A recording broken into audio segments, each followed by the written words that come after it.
right off the factory floor. They've got you covered, moving thousands of trucks every week. For a free quote, call 816-861-5444. What can truckmovers.com move for you today?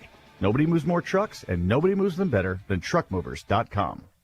Hi, my name is Phil Fogarty with Weedman Lawn Care, and I want to clear up a real misconception amongst homeowners. I get the feeling that some people think all lawn care companies are alike. Well, that couldn't be further from the truth. At Weedman, we use only golf course quality, time-released granular fertilizer, which is long-lasting and makes environmental sense. So go to WeedmanUSA.com today for more information and our phone number. At Weedman, promises are kept, and our customers are our greatest sales force. Go to WeedmanUSA.com.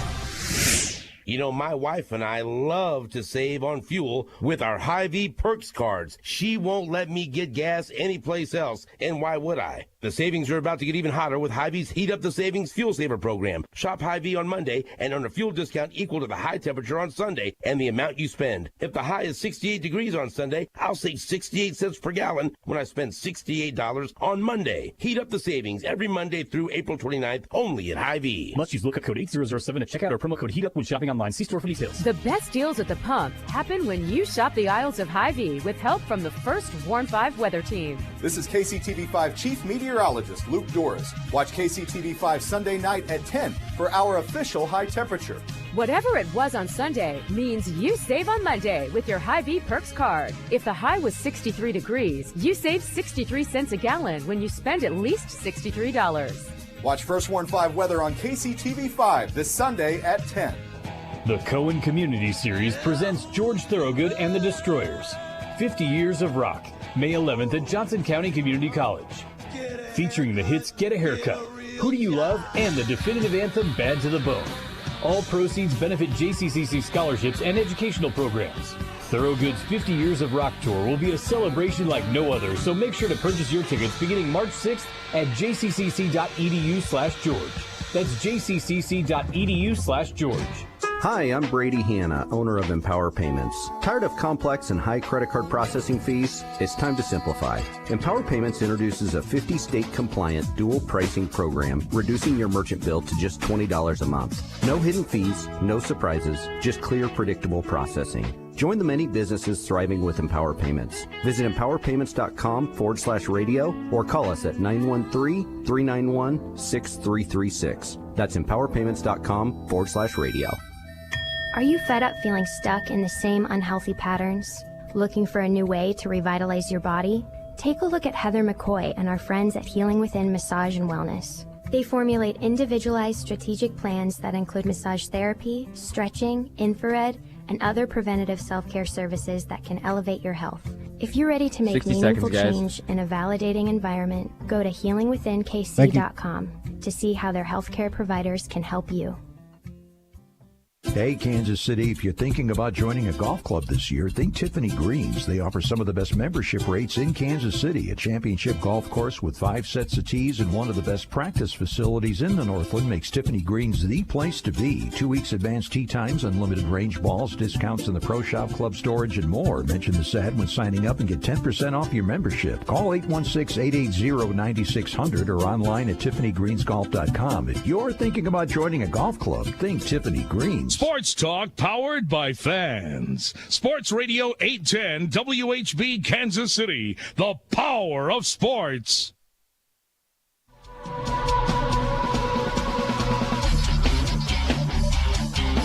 America's largest all-sports radio station presents the #1 motorsports show for over 2 decades. Track Talk, brought to you by Rod-In Supply and the POWRi Midwest Lightning Sprints. Here are the racing boys, Scott Traylor and Kirk Elliott.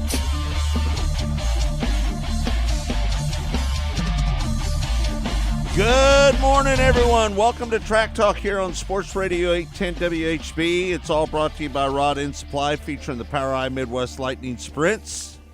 Got a good show lined up for you today. We've got Mike Marlar on, Jacob Allen, Chase Rodman, and man, these are great interviews that we did on Monday on Mostly Motorsports, and we can't wait for you to hear them. Kirk, how you doing, bud? You doing all right? I'm doing good. I'm getting ready for a big day.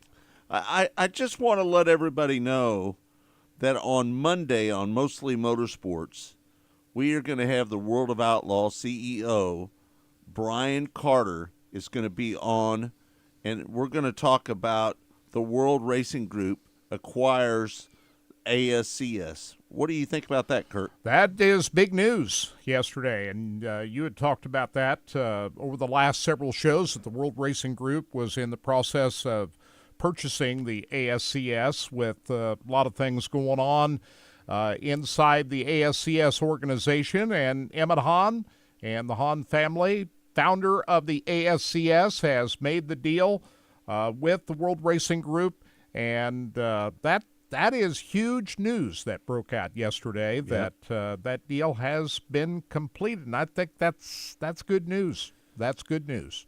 You know what I'm really wanting to see out of the World of Outlaws and inquiring ASCS. I'm hoping they keep it 360s, don't you, Kirk?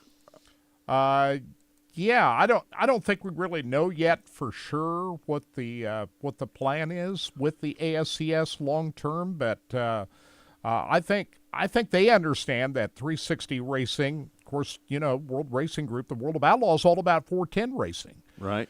But you still need a feeder series. I still think you need the ASCS as a 360 division in order to.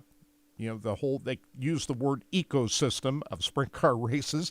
I think 360 racing still a very important part of sprint car racing in the grand scheme of things. And I hope they keep it as a 360 series, but I don't think we really know what their long-term future plans are. The long-term aspect of this thing is that there's 1,300 360 cars around the country. I think it would be foolish if they were to make that into a 410 series. Would you? Well, it's just 410 racing has made a comeback. I mean, I don't think there's any doubt about that. It's bigger now than it was even 5 years ago. Mm-hmm. The cost of sprint car racing used to be 360 sprint car racing was a lot less expensive than 410 racing. I'm not sure that's the case anymore. It's not the case. No. And so the cost factor has narrowed between 360 and 410 sprint car racing, but I still believe that there is a place for 360 sprint car racing, and that's what the ASCS brand was built on, was 360 racing. And I agree with you, but I'm not sure that's what the long-term plan of the World Racing Group is. We'll just have to wait and see. You know, when the problem came between the two of them, the reason that the engines become closer in price is when the Ford motor came in. Yeah. Do you remember that? Yep. When Ford got into the game, they was charging $55,000 for these motors, and that's why people started to increase the price of the 410 motors as well, because they were so close on price range that some people just decided to go 410 racing, you know? Now, the immediate plan for the ASCS under the World Racing Group is to keep it a 360 series. To start this year, they've got the season opener coming up at RPM Speedway March 15th and 16th. And the ASCS is still going to be a major part of the 360 Knoxville Nationals coming up in August. So it's going to start out as a 360 series. I hope it stays that way. I do too. But the biggest point of emphasis that they talked about in the press release that they came out with yesterday is the regional racing concept is an important part of what their future plans are. So whether it's 410 or 360 in the future, the regional racing concept is a big component of what the ASCS has brought, and that's what the World Racing Group wants to continue doing, is the regional racing aspect. Do you think there's any play, Kirk, with the High Limit Series and ASCS becoming a 410 series and them competing against the High Limit Series? Do you think that's a play right there? Do you have any idea on that? Well, obviously, you know, with the All-Star Series being sold to the High Limit, that creates a void of that type of a series as a feeder series, even for 410 racing. Right. That's gone now. We don't have the All-Star Series anymore. And I think that there is a place for that regional type series. We've got two competing national touring series now, the High Limit Series and the World of Outlaws, but we don't have what we used to know as the All-Star Series. So that is very important, and I'm not surprised a bit that the World Racing Group wants that product to help be a feeder to the national series. But most of the drivers that run with the All-Stars are running with the High Limit Series, Yeah. correct? Right, but Yeah. there are some that are not. Right. And with the way the High Limit Series started out their plan, we saw 17 drivers commit to running full-time. Now, you and I both know that not all of those drivers are going to finish the series running full-time. The way they've got that set up is the top 5 in points will earn a charter with the High Limit Series. So a lot of that drew a lot of people in to run full-time to go for that. But if you're not among the high point earners in the High Limit Series about mid-season, I think you're going to be seeing a lot of these guys drop off the full-time tour, and they're not going to California until August. Right. And how many of those full-timers that committed to the High Limit Series are going to still be around by the time they make that trip out to the West Coast? They go to Thunderbolt, King Speedway, Placerville, Silver Dollar Speedway, and then they go up to Douglas County Dirt Track. I've never heard of that place. And Grays Harbor Raceway, Skagit Speedway, and that's all out on the West Coast. Yeah. So I'm with you, Kirk. If some guys are not in the points battle at the end of the year, I look for them to peel off and go somewhere else. What do you think? I agree with that. So, but I can understand why so many committed to running full-time in the High Limit, because that carrot is out there. If you finish in the top 5, you get a charter with the High Limit Series. Right. That's a big deal.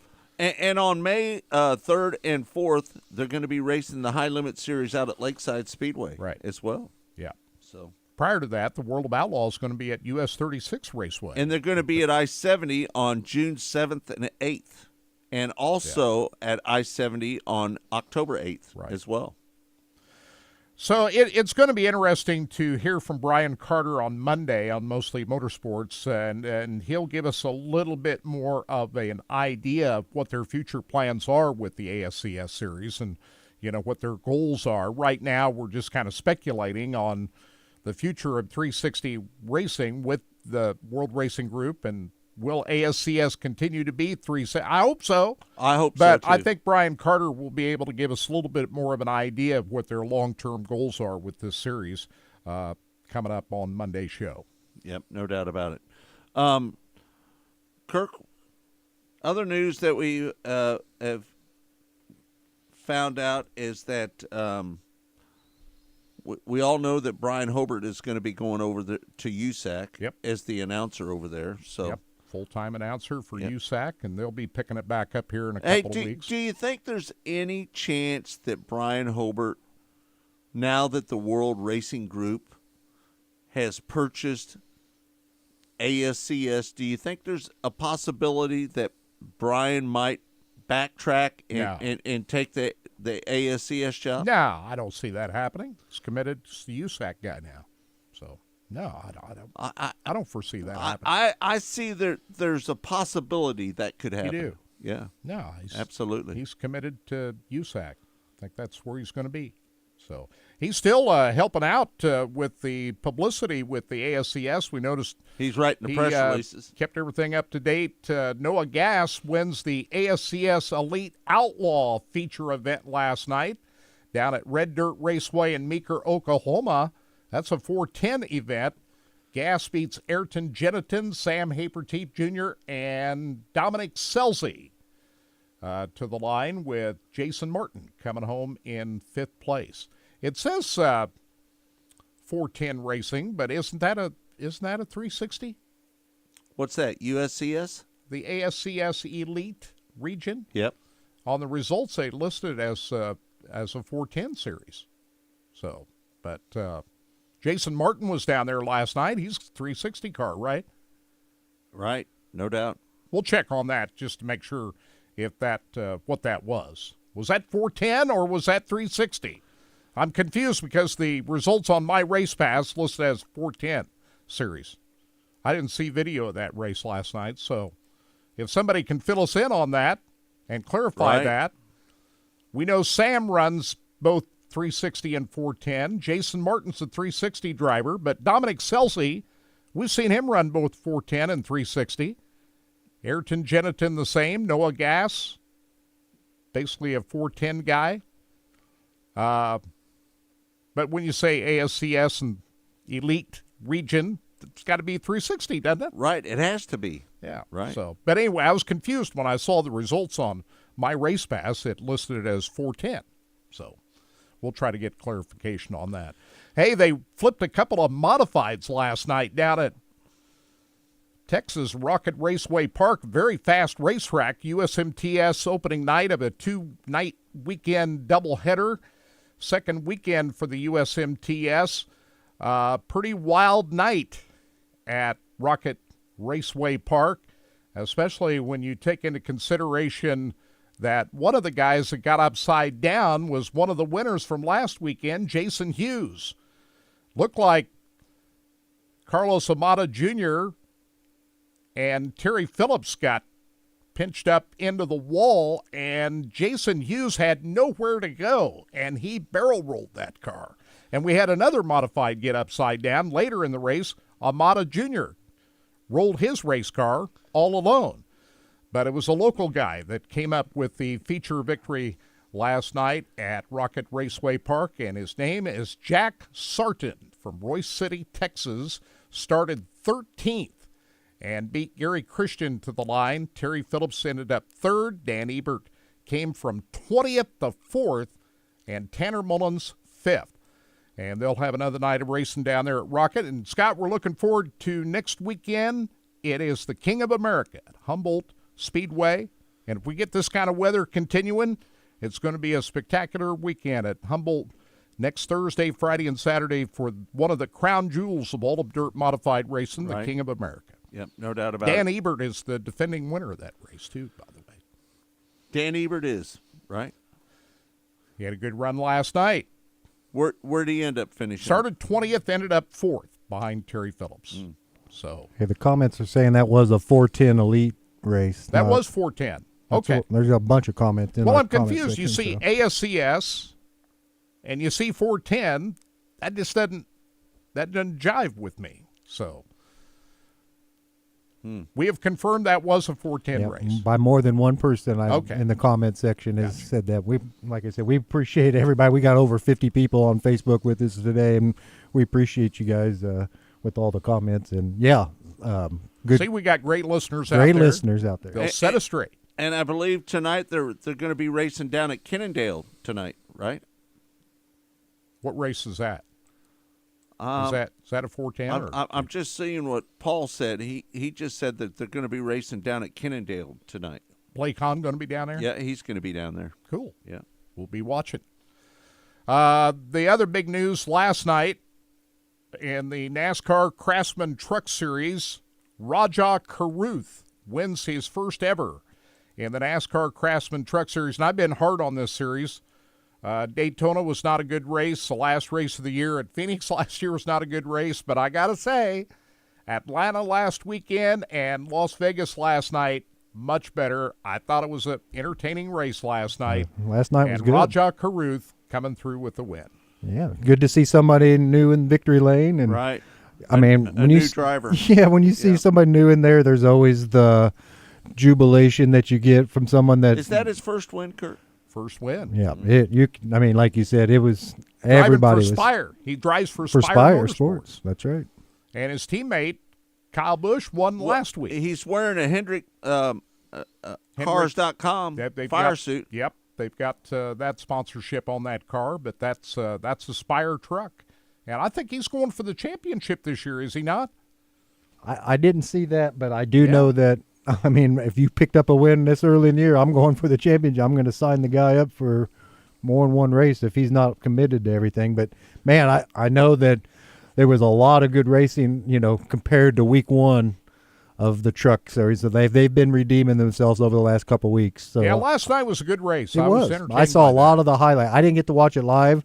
I tuned in as soon as it was over, but I saw all the highlight and then the repeat of it later on. Boy, it was a good race. I thought Kyle Busch was going to have a strong, but he got penalized. He did. What was that about? I didn't understand that. Had a tire because got away. Oh, is that what it was? See, I didn't watch the race. Pits? Yeah. Oh, that makes sense. So I mean that cost Kyle Busch. He ended up 15th. So, but I thought he led a lot of the early laps that race. Tyler Ankrum finishing in second, Corey Heim third, Taylor Gray and Christopher Bell running the race last night ended up in 5th place. Today, the Xfinity Series, Sunday Cup Series, and how about that 3-wide race at Atlanta last Sunday? 3-wide photo finish with Daniel Suarez beating Ryan Blaney and Kyle Busch to the line. How about that finish? That was maybe the best finish I've ever seen. It's going to be tough to beat that. Maybe. It's going to be tough to top that back-to-back weeks. 3 cars coming across the start-finish line side by side. That was a great finish. We've seen a 2-wide photo finish before, but have you ever seen a 3-wide photo finish? I've never seen. I've never seen that. No, I haven't. And again, just so you know, we are going to have the World of Outlaws CEO on. Brian Carter is going to be on with us on Monday on Mostly Motorsports, and we're going to get a lot of questions in with him on Monday, and I appreciate Brian Carter coming on the show with us. It's going to be an interesting show on Monday. Mostly Motorsports. It starts at 12 noon Central Time. It goes to 2 o'clock, and we'll be taking care of Brian. Brian's never said no to us. Yeah, he's a great guy. He's always been available for us. And that's in the midst of a big 2-night race weekend for the World of Outlaws at Volusia Speedway Park this weekend. Monday Bike and Tuesday week down there, and Sunday and Monday night. Sunday and Monday night, they're racing the World of Outlaws down at Volusia. So we'll that get his take on how things are going so far as kind we're of early odd, into the season. Isn't it? Sunday and Monday. Yeah, but I guess the way Bike Week is laid out, it kind of coincides with the schedule going on over at Daytona with the bikes over there. So yeah, Bike Week is full underway right now. Yeah. I don't know if there's a TV show that Live PD and or On Patrol Live, I believe is what it's called now, and they were in Daytona last night, and let me just tell you, it's going a little hell raising. It's going on down in Daytona right now. Yeah. Yeah, and of course, big day for yours truly and the Carb Hall of Fame inductees. That event is going on later this afternoon at 4 o'clock out at the George Mayan Center out in Bonner Springs, out by Kansas Speedway. Doors open at 3, and the program at 4. We're going to have J.D. Cormack, who is one of the inductees, on a little bit later on in the show to talk about it. So, big day and for the Hall of Fame. We're thinking about our old buddy Lloyd Collins as well. Yeah, we talked. You and I both talked to Lloyd the other night, Yep. and he's going in for his treatments this At weekend. MU, right? Yeah, so we're praying. Folks, say your prayers. Lloyd is part of our he's part of our family. You know, I talked to Lloyd the other day, and Lloyd said that he would come in the studio with us. Oh yeah. On one day, and he said he'd come in the studio with us and hang out with us. He's got a lot of stories to tell. Be just like old times. Yeah. Right. Yeah. And for those of you that are relatively new listeners, Lloyd was a regular part of our show back in the early 2000s. I want to say from 01, 05, somewhere in there, Something a little like after that. Yeah. So Lloyd had come in. He was in every day with us. For many years. Yeah, many years. He'd come in every week. And, we're still great friends with Lloyd. That's not ever changed. Right. You and I both talk to Lloyd all the time. He's like a brother to us, right? He is. Yeah. And, anybody that's been around the MLRA series and are familiar with his photography, he's been a track series photographer for many, many years. And he's been an official for MLRA as well. Yeah. So I know, everybody knows Lloyd, Yep. the Merman. So No we're doubt. thinking about you, Lloyd, if you're tuned in. We just want to send out our prayers to you, and I know he's got a lot of friends out there praying for him too. So. Yep, no doubt about it. All right, thanks everybody for tuning in to Track Talk here this morning on Sports Radio 810 WHB. We will be back. It's all brought to you by Rod End Supply, featuring the POWRi Midwest Lightning Sprints. When we come back, Mike Marlar is going to join us next here on Track Talk. WHB Kansas City. Rod End Supply is involved with a variety of motorsports as well as industrial applications with many different types of products. Since 1989, Rod End Supply has provided superior products priced competitively. Whether you're racing at the circle track or drag strip, rock climbing, or going off-road, Rod End Supply has an assortment of rod ends, radius rods, and specialty products to keep your equipment moving. Rod End Supply's experienced staff is ready and willing to help you with your needs. Their promise is to continue to provide a superior product with superior service so you can stay in front of the field no matter what it is. To learn more, go to rodendsupply.com. Choice of a lawyer is an important decision and should not be based solely upon advertisements. Paid for, simulated client portrayal. I'm attorney Mike DePasquale. When you call my law firm after your car wreck, you're our #1 priority. After I was hurt in a car wreck, I couldn't work and no one was helping me. That's when I decided to call Mike and his team. They took care of everything and made me feel like I was their #1 priority. We're ready to listen, ready to help, and we'll treat you like gold. Call me. I've got this. Mike's got this. All you need to know. 816-888-7500. Mike's got this. Get out your grill this weekend with great specials from the Butcher Block at your neighborhood hen house. Kansas City strip steaks. As always, we're talking USDA Choice certified Hereford beef, the beef that made KC famous. 10 ounces for $7 each, or choose your own size, just $11.19 a pound. Fresh 93% lean ground beef, ground fresh several times each day. That's just $4.99 a pound. And seafood lovers, you can get fresh whole Atlantic salmon fillets, just $10.99 a pound. It's at Hen House, Kansas City's market for over 100 years. The green flag waves in the Pennzoil 400. Trouble, we got a car. It looks like Logano goes sideways, bounced off the wall. Hamlin leads Larson by about 3 feet as they go to one. Larson looks to the top. Eric Almirola, I think, has just slammed the wall. Yellow flag is out. Truex battles back to the bottom of the racetrack. They're all stacked up behind him. A Pennzoil 400 presented by Jiffy Lube at Las Vegas, Sunday at 2:30. Tune in for live race coverage on ESPN Kansas City, 1510 AM and 94.5 FM. It's Todd Lebo here for CertaPro Painters. If you're like me, your home is your happy place. You spend a lot of time there. It's a point of pride, and you want it to look great. When it comes to a big project like painting, don't do it yourself. Call the pros at CertaPro Painters. Each CertaPro Painters business is independently owned and operated right here in the KC Metro. You can schedule a free estimate online at CertaPro.com. That's Certa with a C. Now, they've always done a great job for me, both inside and outside of my home. We're due for a new exterior paint job, so we're getting on the CertaPro Painter schedule this spring. I know it's going to be 1 minute, guys. To the work itself, right on through cleanup. CertaPro Painters always knock it out of the park for me, and they will for you too. You can trust CertaPro Painters to get the job done right and safely. For your home or your business, now is the perfect time to get on the exterior schedule or knock off an indoor project as well.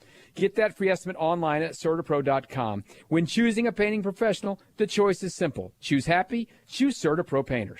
The Boys in Blue continue their 2024 MLS campaign this weekend in the season home opener against the Philadelphia Union. There doesn't promise to be an abundance of brotherly love when these two teams get together. Catch it all Saturday night beginning at 7:30 on Sports Radio 810 WHB. This conference clash-up is always packed with action, and we've got you covered. Sporting KC against the Philadelphia Union, Saturday night at 7:30 on Sports Radio 810 WHB.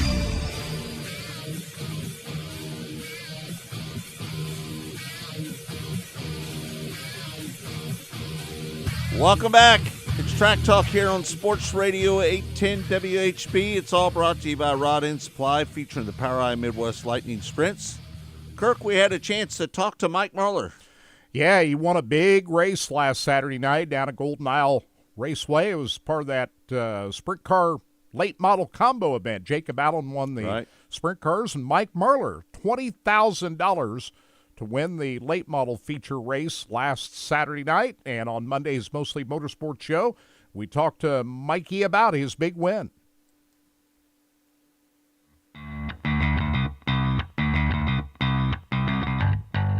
Congratulations on that win, man. That picking up that $20,000 wasn't a bad deal, was it?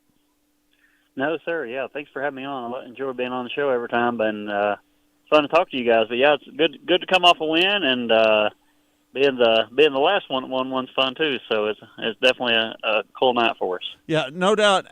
Let's talk about that win.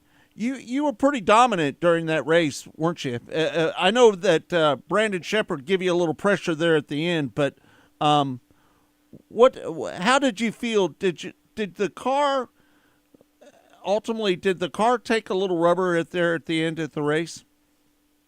It did, yeah. The first part of the race there, Chris Madden got the lead, and I was a little better than he was at on the corner exit, so I got by him, and then Shep was really gunning hard, because I think we were all racing really hard early because we thought it could rubber at the end, and so we were hustling to stay in the lead, and Shep was running me pretty hard, and then we got into lap traffic there, and it was going pretty good, and then I got kind of boxed in and lost some momentum, and Shep passed me, and just luckily in the next corner he got a little bit tight, and I got back under him and cleared him back, and after that it was I just tried to stay in front of him, and there at the end of the race it was pretty well rubbered on the bottom, so that's kind of a typical thing of the Speed Weeks tops racetracks. A lot of times they'll if they get too dry, they'll rubber up on around the bottom, so that's kind of how it ended. Yep. Yeah, Mike, what were you thinking when Shep did get by? You're thinking, oh, my God, I lost my chance here, but you were able to get by. Just talk about making that move to get back by him for the lead for the final time. Yeah, it's, outside of the car watching, from the infield or whatever, you think, why didn't that guy just get a little lower, or why didn't he get a little higher, or whatever he needed to have done. And when you're in the car, there's a lot of times you want to be where you want to be, but if you took a big rock and put on them a rope and slung it around over top of your head, like you was roping a horse or something, you just got that momentum loading the car so hard laterally that a lot of times you can't get to the part of the track you want to get to, and yep. And I was struggling to try to get kind of where the grip was, and I kept drifting out of it, and so whenever he got around me, then the air kind of done him the same way, and he arrowed a little bit and shoved over, and I was able to get turned. And the biggest thing was when he passed me, a lot of times when they pass you, if you don't lose your composure and you make the next corner perfect, you can, with their momentum kind of carrying them up the racetrack, you can.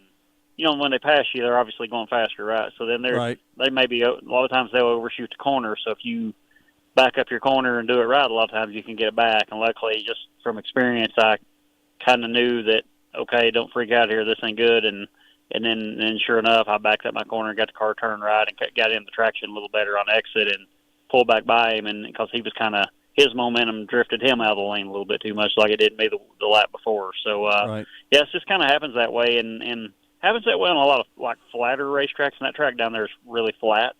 So flatter racetracks, it's really easy to just kind of just drift out of the lane, So luckily when he passed me, I knew I was in trouble, and I had one play there that if it worked, and luckily it worked, and I got back by. What is the plans for you this year? Are you going to run more World of Outlaws, or are you going to run with the Lucas Oil Late Model Series? Well, we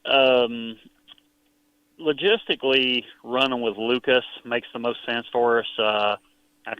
We looked at some different things, and every year is different. I see people move around, between series, and I think a lot of it's just logistics and scheduling. And for my teammate Tyler Bruning, they're running World of Outlaw because it just makes so much more sense logistically for them. And on my end, if I run the schedule I normally run, it was looking like 105, 6 races and some windows where I'd be gone for 2 months. And if I run with Lucas, it looks like about 88 or 90 races. And I can, after this Florida trip, I'm never no more than 2 weeks away from home. So, so I would like to run it, but but if I'm running bad or something's, not going right, I may shift off of it. But my initial plan is to try to run those races and do that series. Just the money's great. I feel like I can race less for more money. And logistically, it's just way better to Tennessee, What's it like to run 100 races in a year? Just kind of just kind of wrap your head around that a little bit, because it's very challenging to run that many races a year, right? It is, yeah. It's we try to. I've always tried to make sure that quality was good, and I just didn't focus on the quantity, and I want to run good when I race, and we've just been fortunate, in a lot of years we went out and run, 90. It's pretty common to run 95, and so I have run 100 a few times. It's pretty grueling, and you get kind of wore out. But if you're running good, it just clicks off, and a lot of times, for example, we'll go out in North Dakota, South Dakota, places like that. It's easier just to lay over somewhere and for a few days and catch a race it's easier to do that than to come home, So a lot of times it seems hard, but it's easier than running 75 and driving back and forth all the time, So it just works out, and we're so lucky now with the streaming and everything they're doing that we can catch these races midweek, or people are scheduling races, on the way to a race or on the way back from a race, and you're able to kind of double dip coming and going a lot of times. So it's really helpful to the finances for the team, and you're learning. We do this to try to win and be competitive, and you're always, if you're racing, you're learning. It seems like. You had a great 10-year run with Ronnie Delk, and you stepped into the Skyline Motorsports car at the World Finals last year. Didn't seem to miss a beat.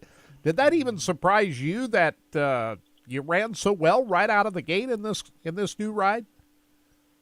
Well, no, it didn't. Ronnie and I built something, I feel like, from the ground up that was a pretty strong force, I feel like, in dirt late model racing, and all that knowledge that we gained through the years, I was able to bring with me into this, So, and I got Josh and Jerry and Cody, the boys that helped me on Ronnie's team.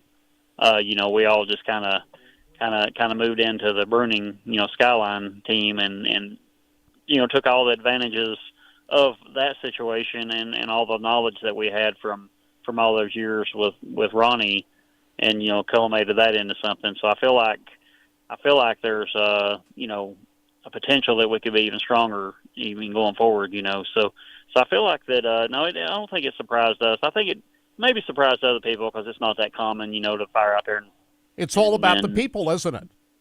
It is. It's more about the people, and even when you're talking about equipment, well, there's people that build that equipment, right? So it still always boils down to the people.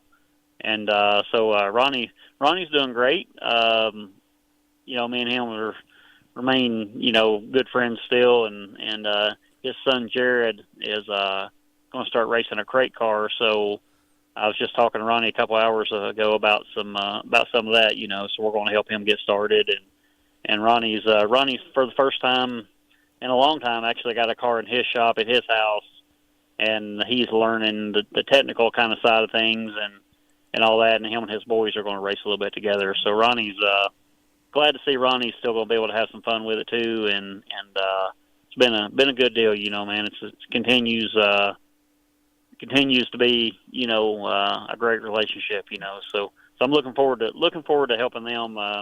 Maybe even this weekend, I'm trying to talk him into going to 411. So if I can talk him into that, I might go crew chief for Ronnie and his son. That'd be fun. You got some time off, so you got a few weeks before you get back at it, right? We do, yeah. We were gone 52 days, I think. The hauler left the shop. Holy by the time cow. it was back to it. So it was quite a trip. We went out to Vado and then over to Speed Weeks and did all that. So yeah, we're back here. There's a few races we could go to, but we're going to take our time and go through our equipment and figure out, the weather this time of year in this part of the world's, kind of questionable, or not really questionable. You just don't know, can't really make a plan with the weather this time of year. So, yep. So we know we got to go to Brownstown for the Lucas stuff here next month, and if there's something that makes sense, we may sneak out of here and go to that. But right now we're just focusing on the next Lucas event coming up. Yep, no doubt about it.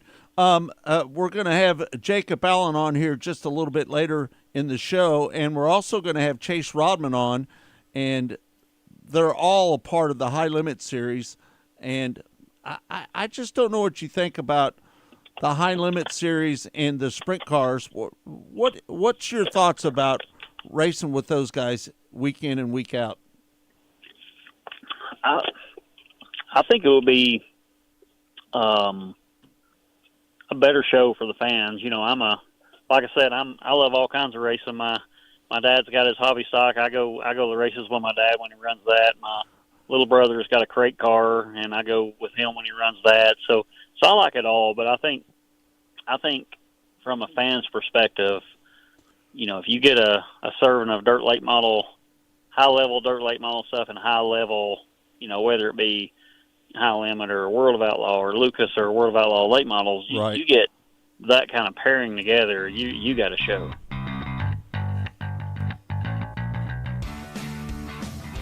All right, that's Mike Marlar. He picked up $20,000 in his win down there at what was that racetrack? Golden Isle Raceway. Speedway. Yeah, Golden Isle Speedway. Yeah.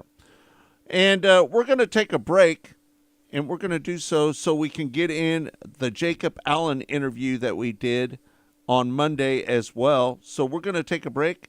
Stay tuned for more of Track Talk. It's all brought to you by Rod End Supply, featuring the POWRi Midwest Lightning Sprints. We'll be back in a moment right here on Sports Radio 810 WHB.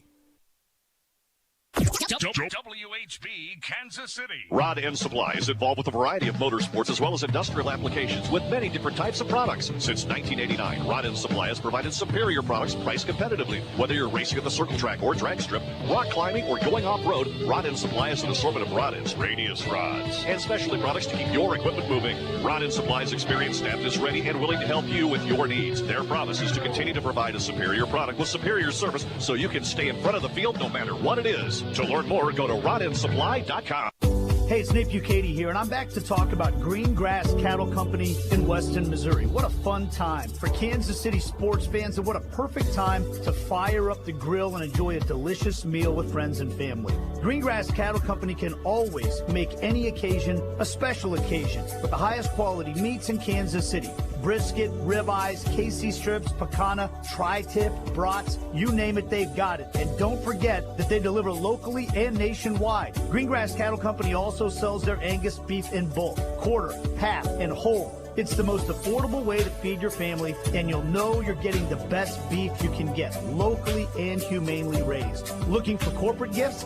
Greengrass Cattle Company has gift boxes that every client or employee would love. Who wouldn't want to receive a box of Greengrass Cattle Company steaks as a gift? So make sure to give them a call. Stop by at their retail store in Weston, Missouri, or order online at greengrasscattleco.com. James Beard award-winning chefs and locally owned Rye on the Country Club Plaza has spring menus popping up with new seasonal additions to our food and beverage offerings. Enjoy lunch, dinner, or weekend brunch on our beautiful sidewalk patio or within the dining room or chef's counter. Rye Restaurant also features happy hour Monday through Friday afternoons from 3 until 6, available on our patio and bar area. Let's toast to warmer weather. Head to our website, rykc.com, for upcoming events, private dining, and reservations. Mitsubishi. 60 seconds, guys. With tax credits of up to $2,000, the Federal Inflation Reduction Act can make it more affordable than ever to upgrade your HVAC system and lower your energy bill. Now's the time to say goodbye to your old system and switch to a qualified all-electric, all-climate heat pump from Mitsubishi Electric. Precision room control is easier than ever. Mitsubishi Electric also has the new whole home option with the IntelliHeat Hybrid Dual Fuel Heat Pump. For more info, visit keepkccool.com. That's keepkccool.com. And don't forget to ask about the new IntelliHeat whole home option. It's great. That's keepkccool.com. Choice of a lawyer is an important decision and should not be based solely upon advertisements. Paid for, simulated client portrayal. I'm attorney Mike DePasquale. No matter how you've been injured, my law firm is here to help. Mike and his team handle all kinds of cases. Car and truck wrecks, workers' comp claims, slip and fall accidents, product liability, any kind of case. Mike's got this. No matter what kind of injury case you have, I promise we can help. Call me. I've got this. Mike's got this. All you need to know. 816-888-7500. Mike's got this.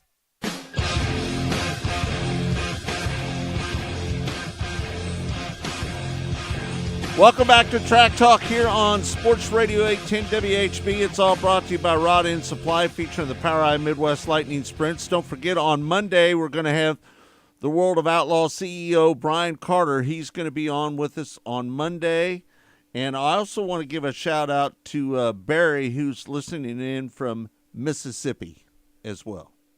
Welcome, Barry.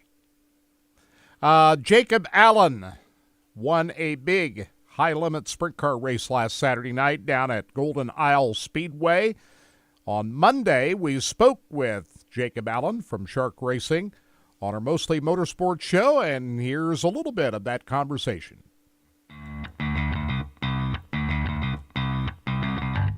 picked up the high limit race down at Golden Isles. He picked up $20,000. Man, that's a big payday, isn't it, Jacob? Yeah, it's pretty good. Yep, no doubt about it.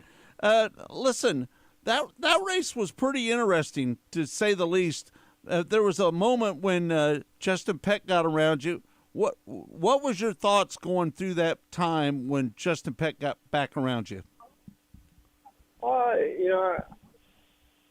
Just stay focused and hit my marks. Not too much. There's a lot happening in that moment, so I just stay focused, not allow that to affect my race at all. So I just stayed committed and focused, and that's all I could really say. Yeah, no doubt. Are you going to be running full time with the High Limit Series? Is that the plans? Yep. Full time with the High Limit. Yep, no doubt about it. Now, what are you going to do with they're taking the month of March off. Are you going to run some World of Outlaw races during that time? Yeah, my plan is to follow the World of Outlaws through the month of March. Yep, no doubt. How much did this change your whole attitude and everything, your whole outlook at racing after announcing that you were going to sit out of the race car for a while last year? You come back. How are you changed as a driver, as a person, now that you're back full-time? I mean, I feel like my attitude feels great. I mean, I don't know if it, changed, this. The win did not change my attitude or my approach. Going into this week, my attitude would be the same as before going into Golden Isles. I'm just, doing, the right steps to be prepared to be the best that we can be as a team going into each and every race. So, I have some experience with racing and being on the road. So I know it takes a lot of hard work, and my attitude's great. I feel excited and happy about racing, and look forward to another year of racing for sure. Yeah, no doubt about it. And listen, it looks like that you were pretty happy in Victory Lane. You had to be thrilled about that $20,000 to win on top of that, right?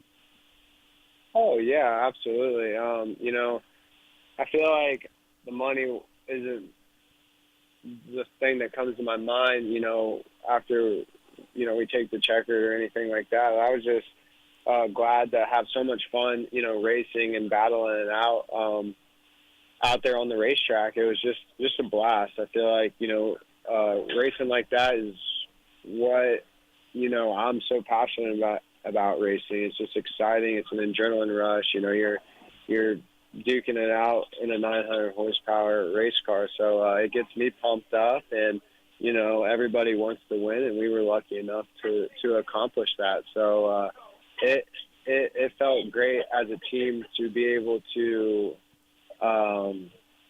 get rewarded for all the hard work, and just the cherry on top is $20,000.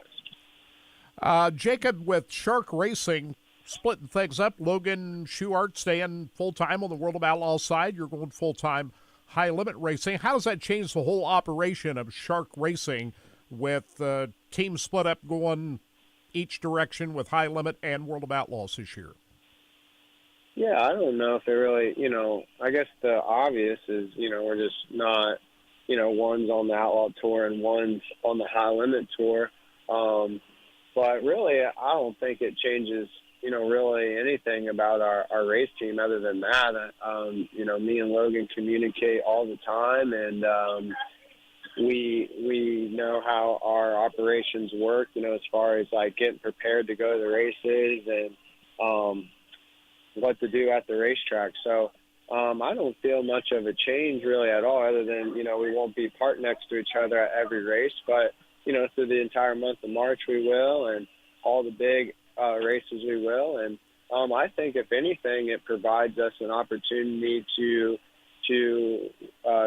grow and get better, because we're going to be in two different situations when we're not racing together, and we can, give each other information and talk about things. So I like that. I think that's exciting, but I don't think, too much really changes though.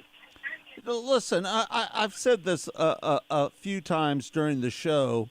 I'm a little concerned about 410 Racing was making a really big comeback, and it looks like it looks like it's great right now with the High Limit Series and the World of Outlaws, but I'm a little concerned about that could fracture 410 Racing a little bit. What do you think? What's your thoughts about that?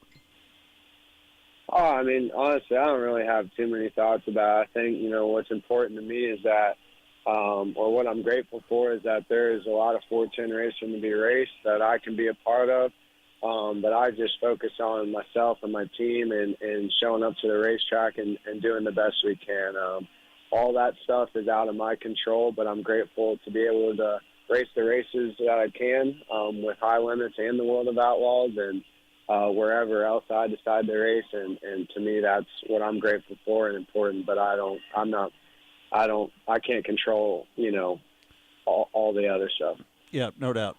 You come from a great family, a great racing family, Alan. Your grandfather and your dad, and just the influence that they have on you as a race car driver to continue this day.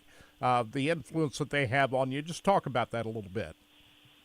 Yeah, my dad's, the biggest influence on my racing, and has taught me so much about the business of sprint car racing and the life on the road. And I've learned a lot from my own experiences being out there. And but the root of it all comes from my dad, and the passion of the passion I've learned to have. It comes from my dad. And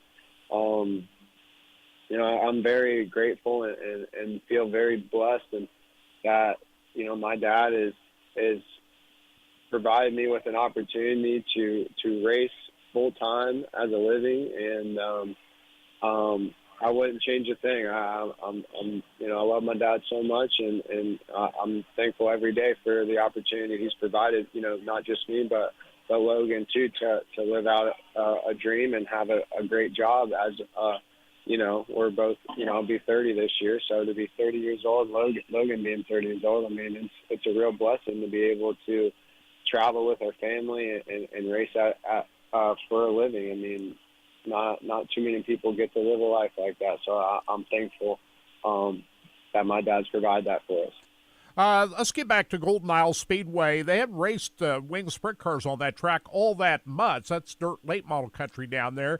How much of an impact having the Deuces Wild combo, both late models and sprint cars on the same track the same night, approach the track prep? And did it surprise you, track conditions? You ran before the late models the other night, but just how did that all play into your thinking with the late models as part of the show? And did it take a little rubber there at the end of the race? I didn't notice any rubber, to be honest, but I thought it was fun to be able to have all the late model drivers there. Sprint cars don't get to race with those guys, really ever, it feels like. But to be able to watch guys like Ricky Thornton and Chris Madden and Jonathan, it was, that's cool. It's fun to watch how those guys race and prepare before a race. I like that. It was just fun to kind of look from the outside. And but as far as the track goes, it was a windy day. It was sunny, and they had at least 40 cars, so that was going to play a factor for sure on maybe the track conditions being slicker. I thought that. But the track was great. I thought Golden Isles was a really fun track. Even before Saturday night, winning the race and all that. It just was fun. It was cool the way it was shaped. It was fast, and I just had a lot of fun racing there, and I'm grateful that we were able to have sprint cars at a track where it's mostly late model racing. The next high limit race is at the Ditch at West Memphis. Have you raced at Riverside before? Yeah, I raced an outlaw race there once before. Not sure what year, but we have raced there one time prior. Right. You know, I don't know if you know anything about the Racing Boys, but Kirk and I, we used to do the live pay-per-view for the ASCS National Sprint Car Tour. And let me tell you, when you go to the Ditch is one of those racetracks that really puts on a really good race, doesn't it? Yeah, I mean, I think, I've watched some videos. I've seen some of the Racing Boys, like, highlight videos, and, yeah, I mean, it looks fun. I'm excited to go there. It looks like that area gets a good crowd of people, so I'm sure they'll be excited. And it'll just be fun to get on a little bull ring and just to go racing. I'll be excited for when the high limits picks back up, there for sure. You've had good success on some of the bull rings. I remember, Chico and some of the other places. You've done pretty well on these kind of racetracks. Yeah, for sure. I mean, bull rings they're fun. I mean, they're something that I look forward to, and we'll just prepare and whatever ideas we have for a setup, and we'll go there and do the best we can, and I'll be excited for it. But as of now, we have a whole month of March to focus to be the best we can be at all the World of Outlaw races. So. It'll be fun to be racing and work on getting better each night, and try to have as much success as we can, with the World of Outlaws. And when it gets time to race West Memphis, I'm gonna be looking forward to it, and I'm sure it'll be elbows up. When it comes to our local tracks here, you're going to be racing at Lakeside Speedway and I-70 Speedway. Have you ever raced at those racetracks before? Yeah, I've ran Lakeside a number of times with the Outlaws. I don't know how many times, but I definitely raced at Lakeside, and I've raced a few times at I-70 as well. Both, fun racetracks. And I look forward to being there. I look forward to being at, any race. I'm excited to race, a bunch this year. So I assume you're heading back down to Volusia this weekend? Yeah, we're already, we're down in Ormond Beach right now, actually. All right, there you have it. That's Jacob Allen, who picked up the win at Golden Isle Speedway. Still music.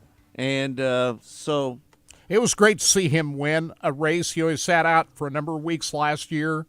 I don't know if was it burnout issues or whatever, but he took a break from racing for a while. Yeah, no doubt. And he came back, and he looks energized, and he looked really good last Saturday night. Hey, Kirk, the word came down that Jonathan Davenport is going to be running with the Lucas Oil Late Model Dirt Series. Yeah, he was holding off on a commitment to that. Of course, he made the top 4 last year and had a chance to win the championship, so he was going to base it off his performances in the first few weeks of the season down at Florida. So obviously he feels that he's in still a pretty good position to go run for the Lucas Oil Championship. So I guess that's no surprise, Scott, that he'd do that. So I think most people expected that he would probably end up running the full season. 2 minutes. USMTS is going to be running at Rocket Raceway Park, right, as well? Yes, tonight. And then next weekend, the King of America at Humboldt Speedway. Ryan Ragland will be down there covering it for us, and he'll be helping us out next weekend as well. So Ryan always does a great job for us as well. There are tickets available for the Carb Hall of Fame. If you're interested, call 660-229-0952. That's 660-229-0952. It's in a different location this year. It's in Bonner Springs, Kansas, not far from the racetrack, the Kansas Speedway.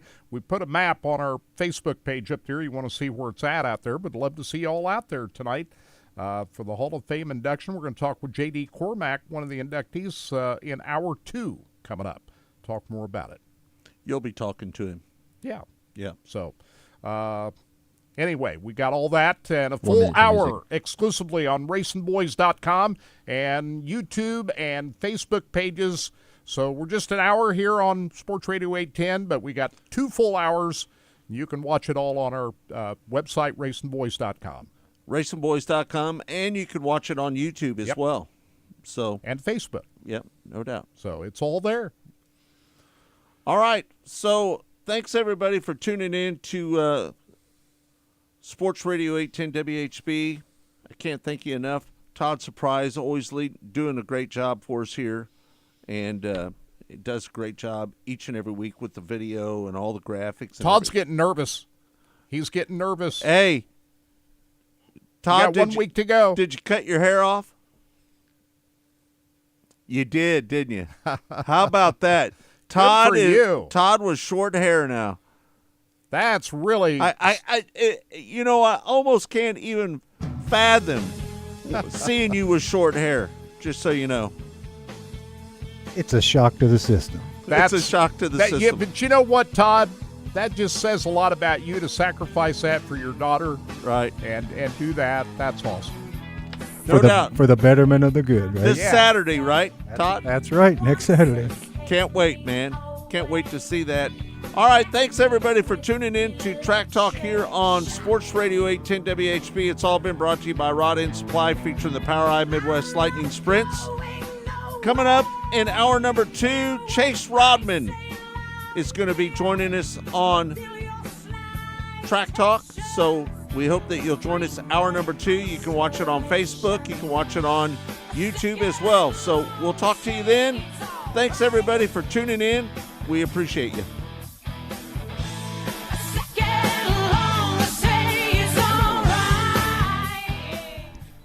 Thanks, man. WHB Kansas City. Rod End Supply is involved with a variety of motorsports as well as industrial applications with many different types of. Thanks, guys. Good show, man. Appreciate it. Have a good one. Yeah, you too, brother. Appreciate it. Supply is an assortment of rod ends, radius rods, and specialty products to keep your equipment moving. Rod End Supply's experienced staff is ready and willing to help you with your needs. Their promise is to continue to provide a superior product with superior service so you can stay in front of the field no matter what it is. To learn more, go to rodendsupply.com. Looking for more options to rock your home?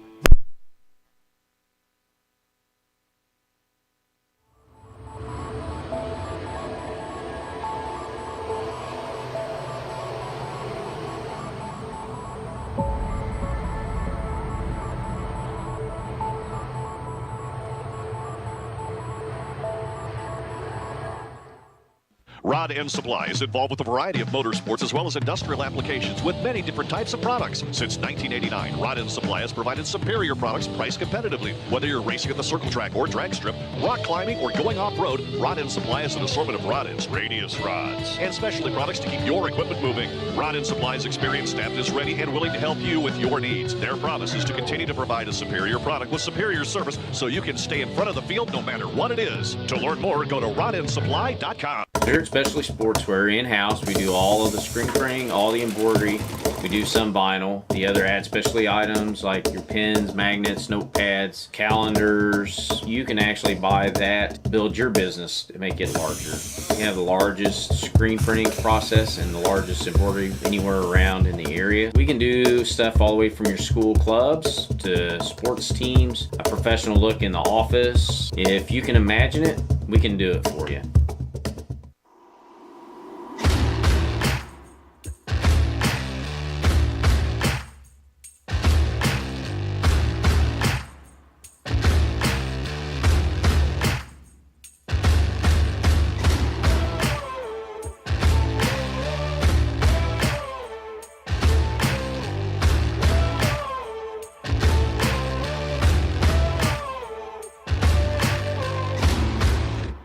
Rod Rod End Supply is involved with a variety of motorsports as well as industrial applications with many different types of products. Since 1989, Rod End Supply has provided superior products priced competitively. Whether you're racing at the circle track or drag strip, rock climbing, or going off-road, Rod End Supply has an assortment of rod ends, radius rods, and specialty products to keep your equipment moving. Rod End Supply's experienced staff is ready and willing to help you with your needs. Their promise is to continue to provide a superior product with superior service so you can stay in front of the field no matter what it is. To learn more, go to rodendsupply.com.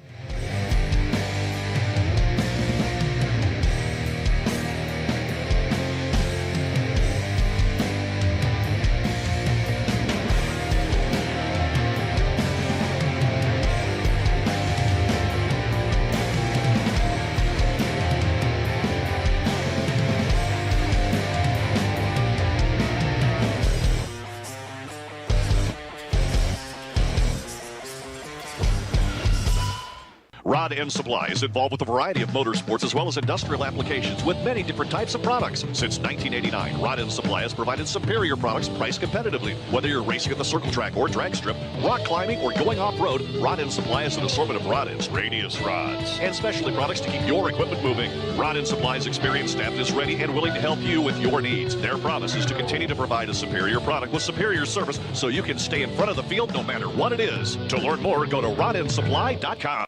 Race fans, the National Sprint Car Hall of Fame and Museum is open 7 days a week, year-round, for you to come in and check out all of the wonderful race cars on display in the museum, and our online store at sprintcarstuff.com is open 24 hours a day for you to check out everything that we have in stock for sprint car fans. Whether it's for a birthday, anniversary, or Christmas, sprintcarstuff.com has it all. That's at the National Sprint Car Hall of Fame and Museum in Knoxville. When Steve died, the outpouring of love was amazing. These dollars had come together to support us, and we realized, no, we didn't want to use them for us. We wanted to use them to help others. The foundation has done so much for so many people. It helps any family that has somebody, whether it be a crew member or one of the drivers, that get hurt. We can help them to get through the situation. I was injured in a non-wing sprint car accident that broke my neck and left me with a spinal cord injury. I was in the hospital 8 months, and that got really, really expensive, so having that extra help to help push me and my family forward was a big deal. Yes, Steve's death is the reason the foundation exists, but it's Steve's life, and it's the lives of racers everywhere, is the reason we're able to do the work we do.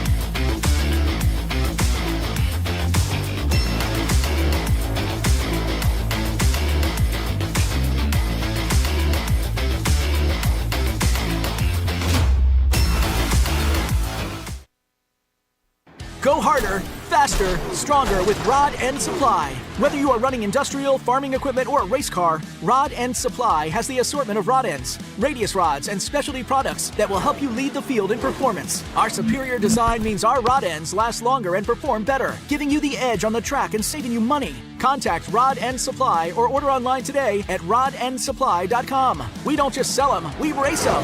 rodendsupply.com. Serving the racing community for over 30 years. Hey, this is Larry the Cable Guy, and you're listening to Racing Boys, and if you ain't listening to them, you get out of the country because you're a communist. I love the Racing Boys. Like Mater says, they make me happier than a tornado in a trailer park. You know, the funny thing about that is the Larry voice and the Mater voice are exactly the same. Get her done! It's time for America's most unique motorsports show, Track Talk, brought to you by Rod End Supply and the Power Ride Midwest Lightning Sprints. Here are the Racing Boys, Scott Traylor and Kirk Elliott.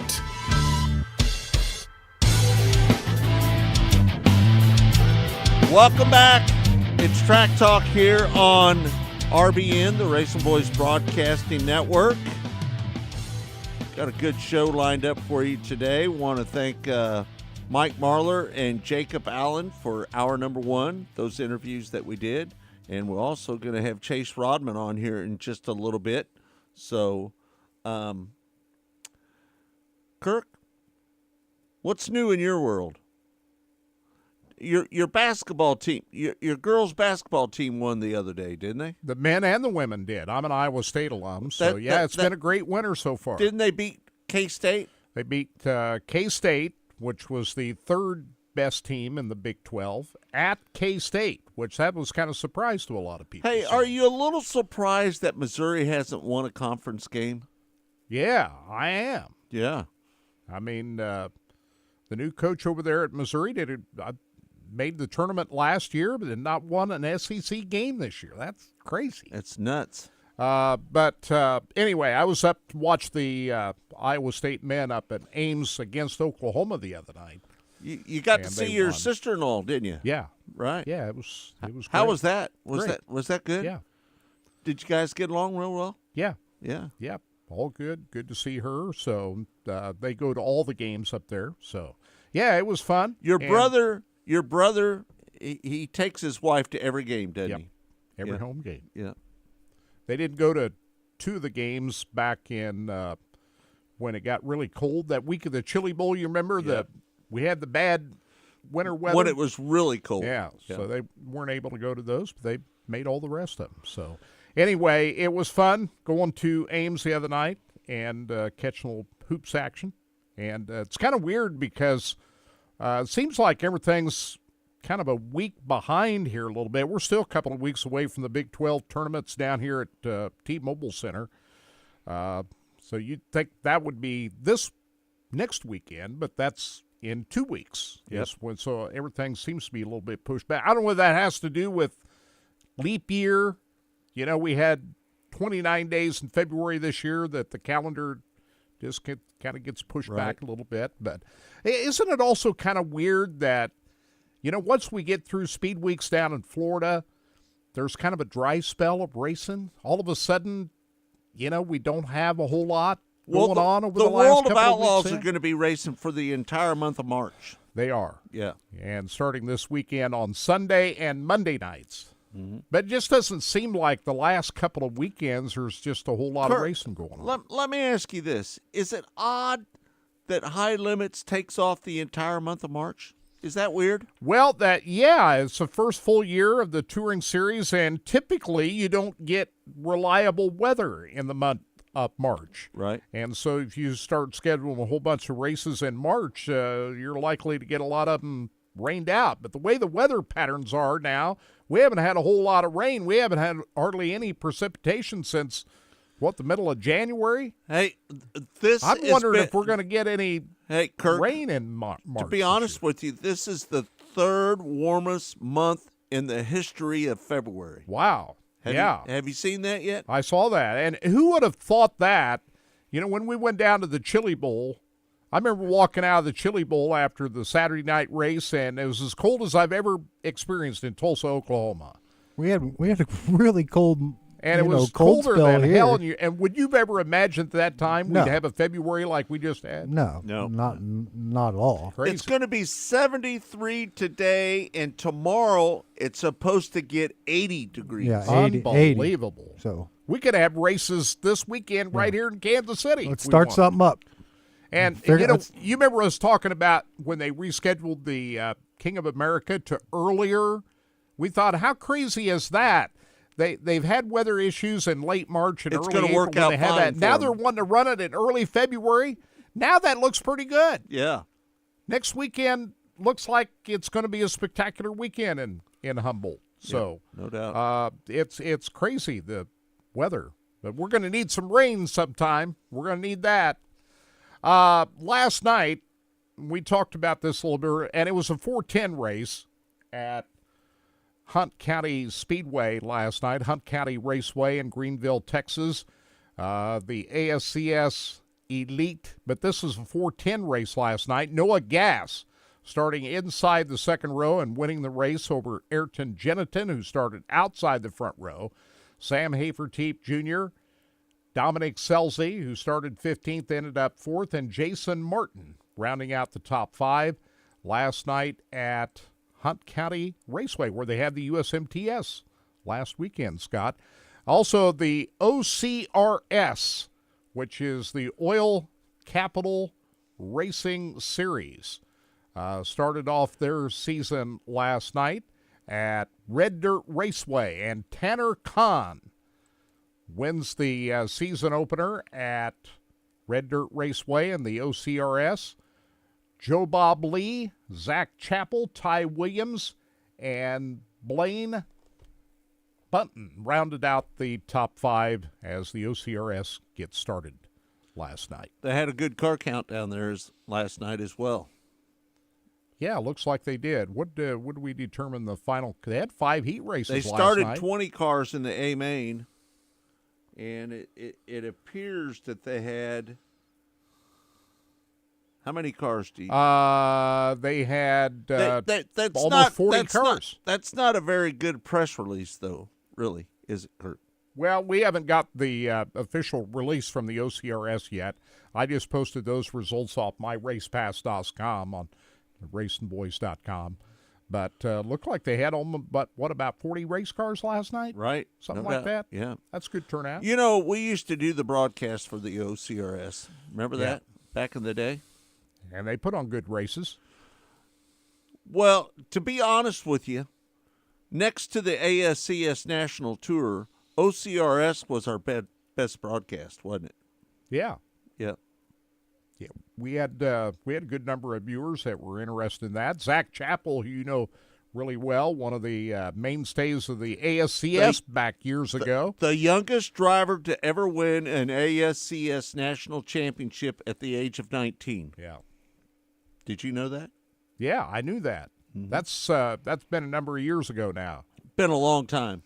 That's been a long time back. Yeah. USMTS opening up last weekend down at Hunt County Raceway. This weekend, the first of 2 nights at Rocket Raceway Park in Petty, Texas last night. It was a wild night, very fast racetrack down at Rocket Raceway Park, and a local guy, Jack Sarton, wins the feature event last night over Gary Christian, Terry Phillips, Dan Ebert, and Tanner Mullins. A lot of movers and shakers, a lot of comers and goers last night as Christian came from 15th to 2nd, Dan Ebert 20th to 4th, Tanner Mullins 10th to 5th, and Alex Williamson 17th to 6th. And I think he had to start he got in trouble during the race, and twice he had to come from the back. Terry and Phillips got himself ran third. up into the top 6. Yeah. Terry Phillips ended ran up third. We had a couple of guys get upside down last night. Jason Hughes barrel rolled his number 12 car. He had a good weekend last weekend down in Hunt County. He was not happy when he crawled out of that race car. He was a victim of circumstances. A couple of guys, I think Terry Phillips made contact with Carlos Amata Jr., and Jason Hughes had nowhere to go, and he rolled that car. And Amata Jr. rolled his car in a single accident in turn number 2 later on in that race. So it was a fast racetrack last night, a lot of wild action, and a couple of dirt modified, which is pretty rare to see even one get upside down. Yep, we had no doubt. 2 of them get upside down in the A-Main down at Petty, Texas. It's like I-35's opening up tonight. Oh, are they? That's what it says there in the comments from Donald. Yep. So I-35 season opener. So that's a good night to get out. It's going to be nice tonight. They'll have good Drunker weather for Donald said that, right? Yeah. I'll let you take care of that. I saw Donald. I'll just let it. Right. I'm hard with reading. So I-35 has opened their season tonight as well. Yeah, and they've got a couple of modified events coming up here over the next few weeks in the month of March. So, now you know I-35, if the weather's good, they're going to start early. Yep, you know, no doubt. Come early, stay late. It's what the motto is at I-35, right? They're the last track to close in the year. They'll race at the end of November. They'll if be you let racing, 'em. and they start in February. I mean, Yeah. there's just a couple months where that thing hasn't Right. got something going on. So, more power to them, man. I mean, they got it going on. Yep. 2024 racing season. They'll be offering weekly, monthly. Oh, that's Lisa Burlington's post. She's the track photographer up there. I was reading a post on the I-35 Facebook page, and that's Lisa Burlington putting up there, offering weekly, monthly, and all kinds of different photo packages up there. So that's what that was all about. She's a great photographer as well. She's a good drummer, too. Did you know that? I did not know it. that. She's a drummer. She's a real good right? drummer. Yeah.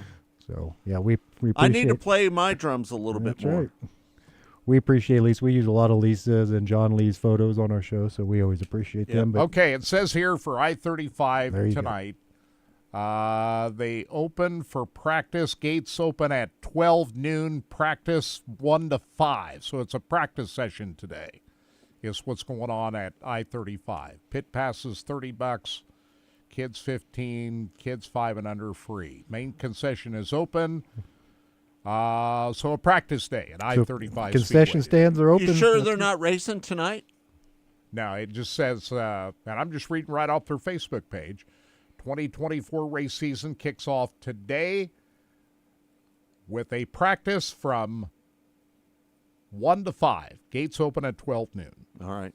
So there you go. Good But they got a couple of big modified events coming up here in the month of March. So, Yep. Also, hats off to all the people who turned out at Valley Speedway last Saturday for the cleanup day. They cleaned up a lot of stuff out there at Valley Speedway. I saw last John weekend, Lee so. post a lot of photos and videos. They were a lot of people that showed up, which is always good to see when people put out, hey, we're needing help, and people show up. The race fans tend to show up no matter. So you're saying Valley Speedway has not looked this good in a long time, right? That's what they're saying. And like you said, I know that Did they paint out there a little bit? I know that They did were everything. painted, moved things, had trash hauled, trees, brush. It was a whole day's worth of, they were out there all day. So I know all the help was well received on that. And it says they have their first test and tune season is also today, March 2nd. Yep. From 1 to 5. And tomorrow, too. And tomorrow. And registered cars, $40, unregistered, $60s. So you can register at myracepass.com, but you can check all this information. We're looking at it right here on the Facebook page. So correction. Not tomorrow. Not Just tomorrow, today. just today. Just today. Yep, just today. And 1 to then 5. next Saturday. How about that? The next 4 Saturdays. And then their first event is April 6th. Is their first event at Valley Speedway. I might go out to Valley and watch a little practice out there because there'll probably be a few sprint cars out there. Would you reckon? Yeah, because they've scheduled more sprint car events out there this year. The MWRA, Ray Cunningham tells me they've got 4 events scheduled out there this year. Looks like they got test and tune on today, next Saturday, the 16th, the 23rd, and the 30th. So those are all test and tune days out at Valley Speedway. So go to their Facebook page and get all their information there. But that's good, boy. Give you some time to shake down your cars, guys. And then you don't have, if your car ain't ready today, guess what? You got next weekend too, and then the following week too. So that's good stuff there. I'm sure that's one of the reasons also you can get that track cleaned up and get it ready, because if you can get this many test and tunes in, this also lets you kind of see how everything's looking to everybody else. And man, word of mouth spreads that it's looking really nice out there, and you get some more people out there. It's going to be a beautiful day today. It's going to be great today and tomorrow, guys. Yep, so no doubt. take advantage of it. Almost summer-like. I was looking at the I-35 practice. When's Lakeside going to practice? That's what I was getting ready to look up right now. We'll look that up here. I've got the I-35 up. They've got open practice today, next Saturday, March 16th, and opening night is March 23rd. They've got USRA modifieds and all their regular classes on March 23rd, and they're off and running after March 23rd at I-35 Speedway. Lakeside Speedway got a big season this year. They've got some new people running the show out there this year, and a lot of changes going on with their weekly program, and that's right around the corner, Todd. Yeah, it is. I'm not seeing anything, other than They got test and tune on yep, the 320. 23rd There you go. and the 30th. That's already passed. Yep.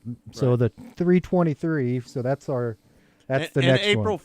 and March April 23rd. Yeah, March 23rd. April 5th as well. So you've got 21 days, 7 hours, and 39 minutes to the Lakeside Speed. They've actually got a clock up there on Opening night, April 12th. So testing tunes, all of it. Boy, it's breaking loose now, guys. It's all starting. Hey, did you see old Braxton Bush doing the work on the tires during that race last weekend at his little race?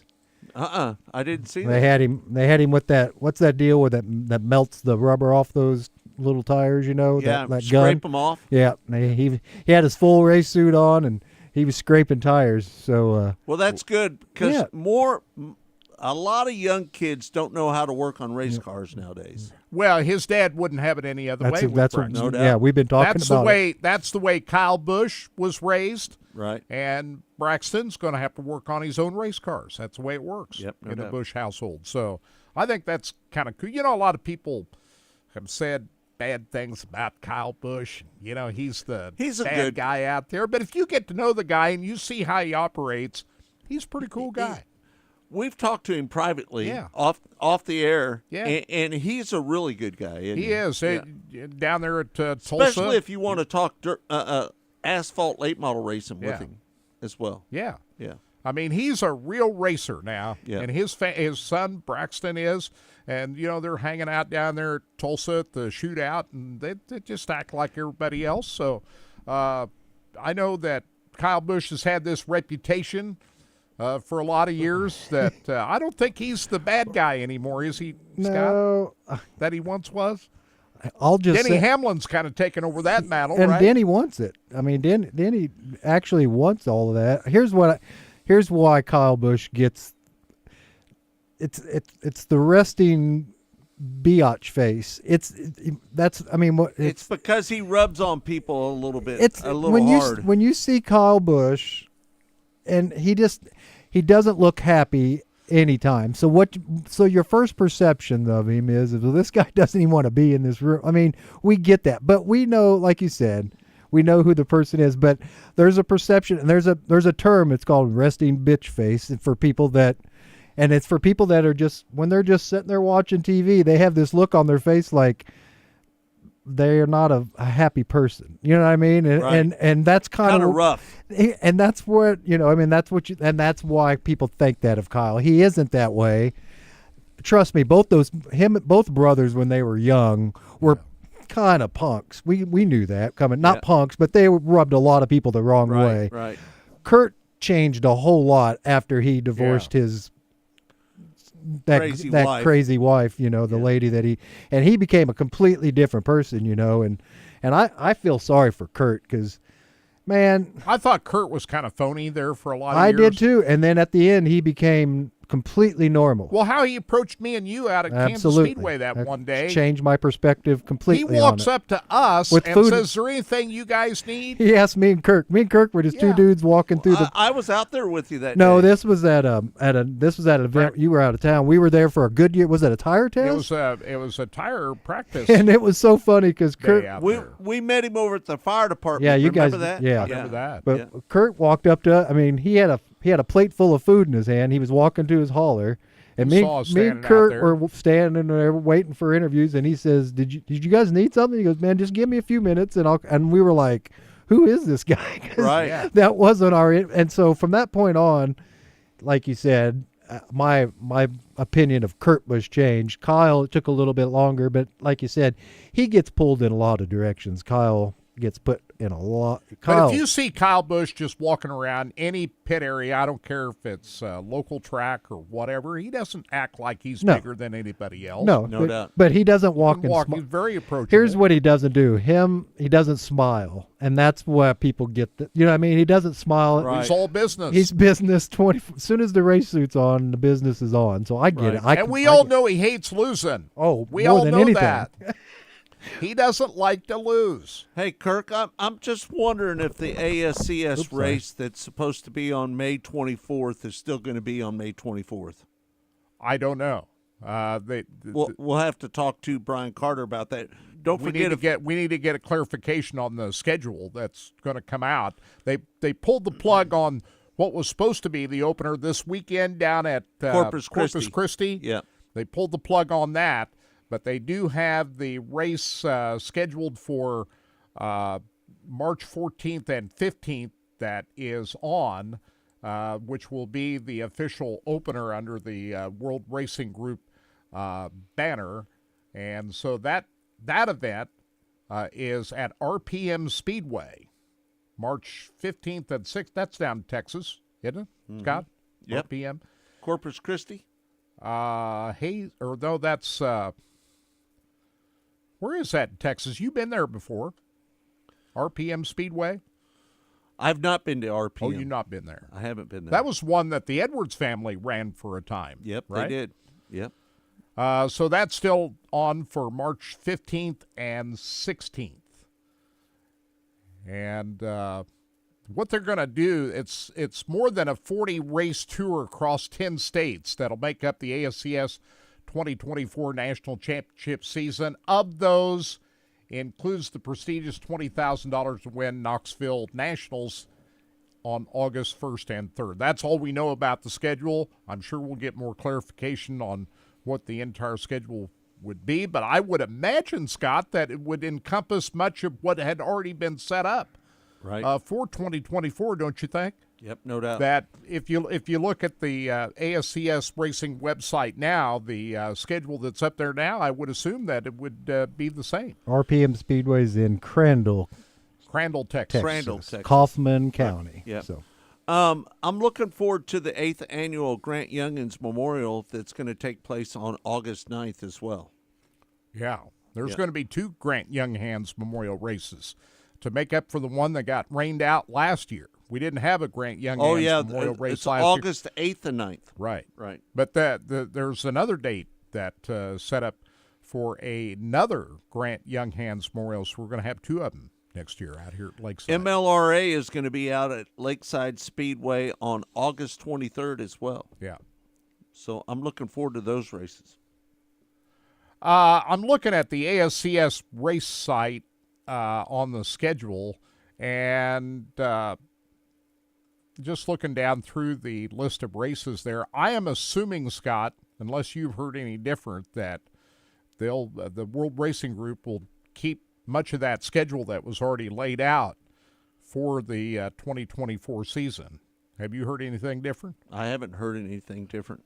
Nope. But we'll ask Brian Carter about that on Monday. So you got see if there might be a change or two, but we would assume that it was part of the original schedule, with the exception of this weekend at South Texas Ranch that was scheduled to be the season opener, canceled earlier this week with everything going on with the sale and getting that all wrapped up.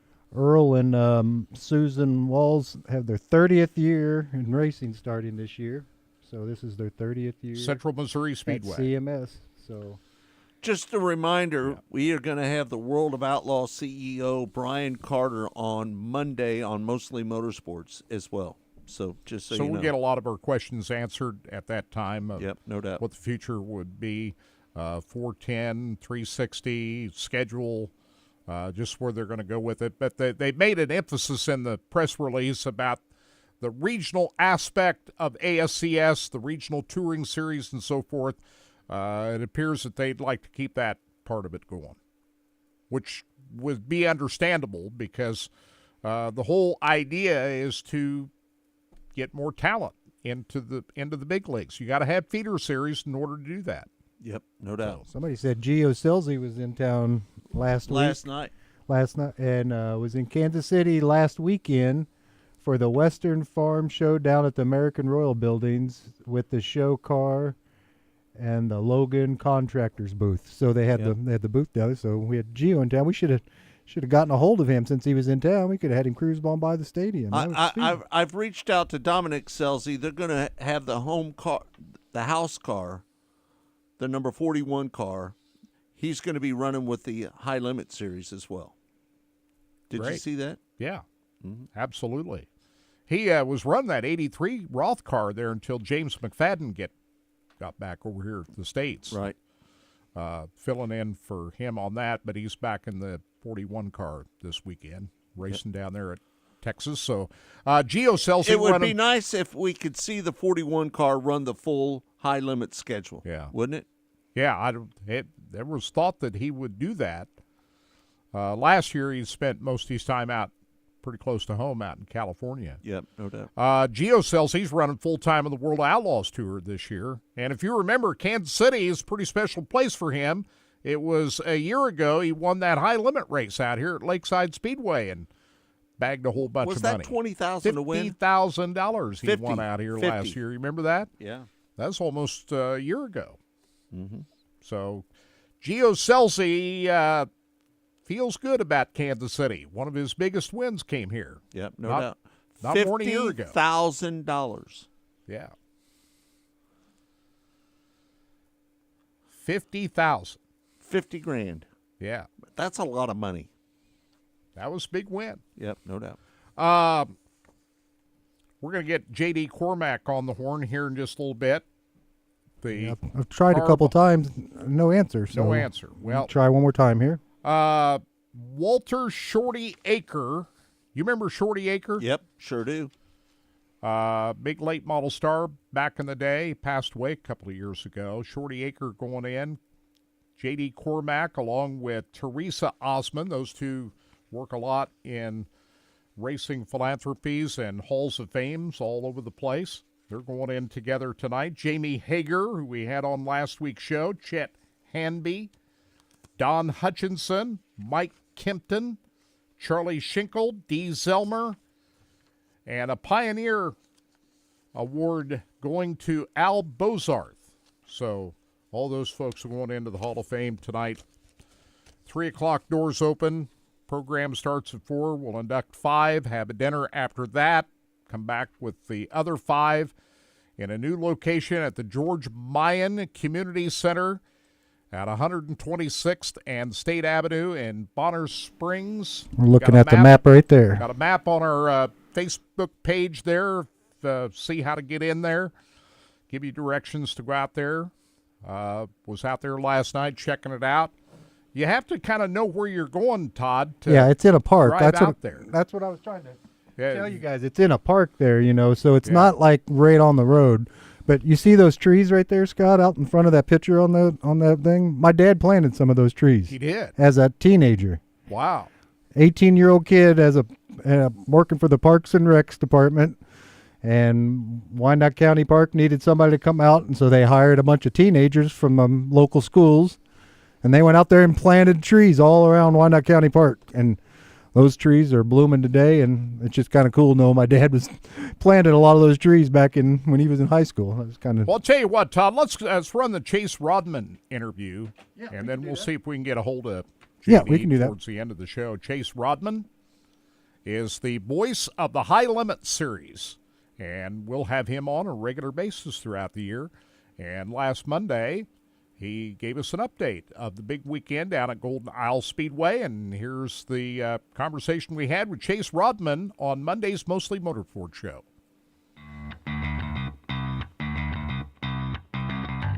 I at one point during that race, I thought Justin Peck was going to get up there and challenge him for the win.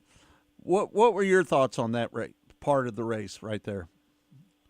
Yeah, I think Peck did take the lead for a moment. I don't know if he actually led a lap. Yeah, okay, so he did lead a little bit. So, he was super fast both nights. I think he was third and third, so 2 podiums after a tough start to the year at East Bay. But yeah, Peck, he's going to win his fair share of races this year. There's no doubt about that. But Jacob I feel like he was the only guy that could, the entire night, the heat race and in the dash, that was able to kind of make the top work in turn 2 specifically, kind of in turn 4, but not quite as much. And nobody else was able to make their car work as good as his. And, Peck would get trapped behind the lap car. One time he was leading and he missed the bottom. And I heard his interview afterwards where he said that it was kind of taking a little bit of rubber off the 4, and he tried to open his entry up a little bit and missed it. And that's when Jacob drove by him. So just a small mistake. I feel like if he didn't miss the bottom that one time off of 4, maybe he would have went to victory lane. But instead, he ended up in third. Tyler Courtney off to a great start this year. He's got 3 straight top 2 finishes. One on Thursday night. Just kind of talk about the way he started off this season. He is a legitimate championship contender now. Yeah, I mean, he's leading the points right now. I think he's at 18 or so over Brad. And he's been good, not just with High Limit. I mean, he got the win with the Outlaws at Volusia. I think he was on the podium a night there, too. So I would say right now, High Limits ran, 4 races? The Outlaws have ran 4 races. I would say that 7BC has been the most consistent car throughout all the racing so far. Maybe he might be the best car in the country right now. I don't know what their plans are during this whole month off from High Limit, if they're going to go down to Volusia this upcoming weekend or they're going to go to Texas with the Outlaws. I'm not really sure. But I am curious to see how they do if they go to some of those races and race against the Outlaws and see if they can keep that speed going. Because right now he seems like the best car. I mean, you said it. He was, second. I think it was second, first, and then the first race out he was like 11th or something. So he's been pretty good, man. And, last year he got in that big wreck and, hurt his back or whatever, and he missed out on a lot of the marquee races. He missed out on the Nationals and a couple other ones as well. But he's coming back this year, and this is looking like maybe a breakout year for him. Brent Marks is going to be a contender as well, don't you think, for that championship? Yeah, I put out a video, and I said I thought he was going to run about 5th in points. But so far he's one of just, I think it's, 3 guys that have been in the top 10 every race so far. Him, Baston, and Brad. And, Mark's right now 22 points behind. The one thing I will say about him, though, is I'm curious to see how he does on the West Coast, because that's the part of the country where he hasn't been in a very long time, and not quite the tracks that he's used to racing at, at his home state of Pennsylvania. So if he can make it out of California and the West Coast swing decent, then I think he's definitely a threat. He's been strong to start the year so far. That is kind of different country down there at Brunswick, Georgia for sprint car. They don't see a lot of sprint cars down in that part of the world. That was the first 410 race down there, wasn't it? Yeah, I mean, how was the reaction to the locals down there with the 410 sprint cars? Maybe the first time ever the 410 sprint cars have been there, right? Yeah, first time ever for 410s. Obviously Thursday was a little rough. It was kind of the talking point of Facebook and Twitter and all that, and there wasn't very many people in the grandstands. But, it's a Thursday night. You're in Georgia where there's no sprint car racing hardly ever. There's, it's just tough. It was a tough night. There wasn't that many people there. And it was, I don't know, man. It's hard to say, but I feel like after Saturday, and of course the race wasn't that good either on Thursday, so it kind of made it even worse. You just combine everything together.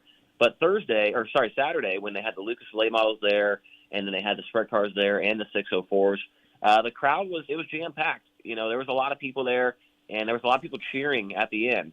For Jacob Allen, you could hear it on the broadcast that, a lot of people were pretty excited after that race. So what I'm hoping to take out of it was, I feel like a lot of the people were probably there for the Lucas late models. But if you compare the 2 races, I would say the sprint cars definitely were the superior show. Hopefully made some new fans down there of sprint car racing that maybe never saw them before. How important was that for the sprint cars to go before the late models? Was there ever any talk of it being flip-flopped?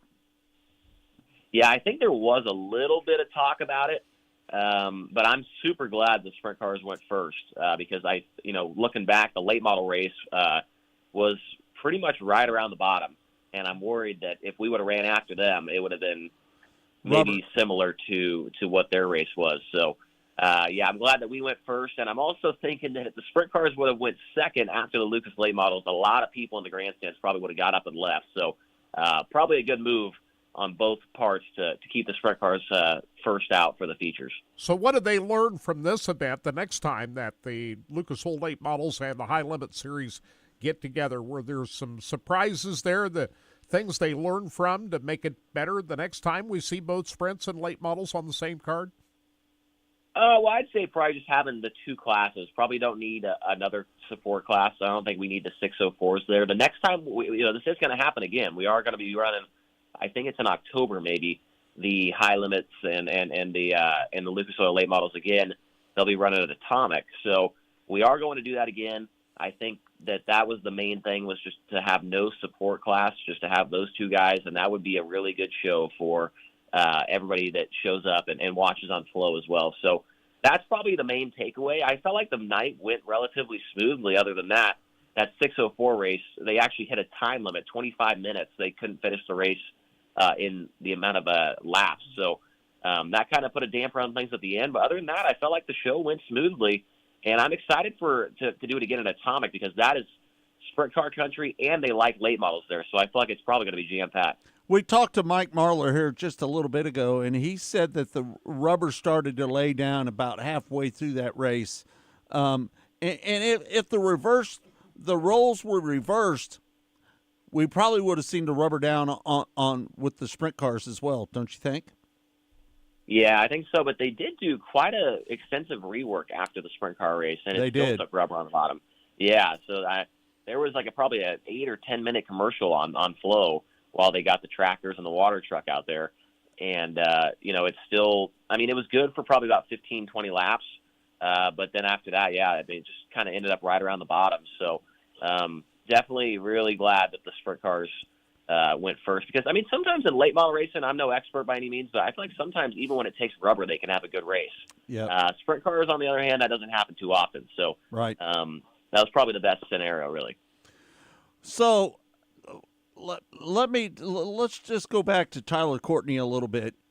The guy he's got 3 top 5s, 3 top 10s, and 4 features. I think that he might. Do you think that he's the odds-on favorite to win the championship? You think? At this point, I think he's definitely in the conversation. I mean, he's definitely higher in that conversation than Rico is right now. Which I think everybody going into this probably thought that Brad's biggest challenger would be the 24, but he hasn't. I think he finally got a top 10 on Saturday night. Yeah, I think he was 4th. So, but yeah. Tyler Courtney right now is the guy. I think it's 16 or an 18-point lead over Brad. 18 points. The thing is, 18, yeah. So, the thing is, Brad's stuff isn't really where it needs to be at right now, and he's still able to run 6th and 5th and, whatever, still having good runs even though he's not the best car. That's something where Tyler Courtney needs to figure that out is if, he doesn't have the best car, he's got to try and salvage a 7th. That's what Brad's so good at. So if he can do that, then I think he's definitely going to put up a challenge all the way through the year. Were you a little surprised? Kyle Larson, he started 12th. He ended up running 8th. Were you a little surprised that he didn't make more progress during that race? So was that on the first night or was it the second race? That was the night that Jacob Allen won. Okay. Yeah, I mean, now that one is surprising because, I thought there was quite a bit of passing. I mean, there wasn't like anybody going, super far up through the field. I think the hard charger was like +5 or +7 maybe. But yeah, I think Kyle was just not too good this weekend, on either the late model or the sprint car because on the first night for us down there at Gold Miles, he wasn't that good as either. I mean, he was 8th, 8th both nights. Right. So he just kind of struggled, I thought.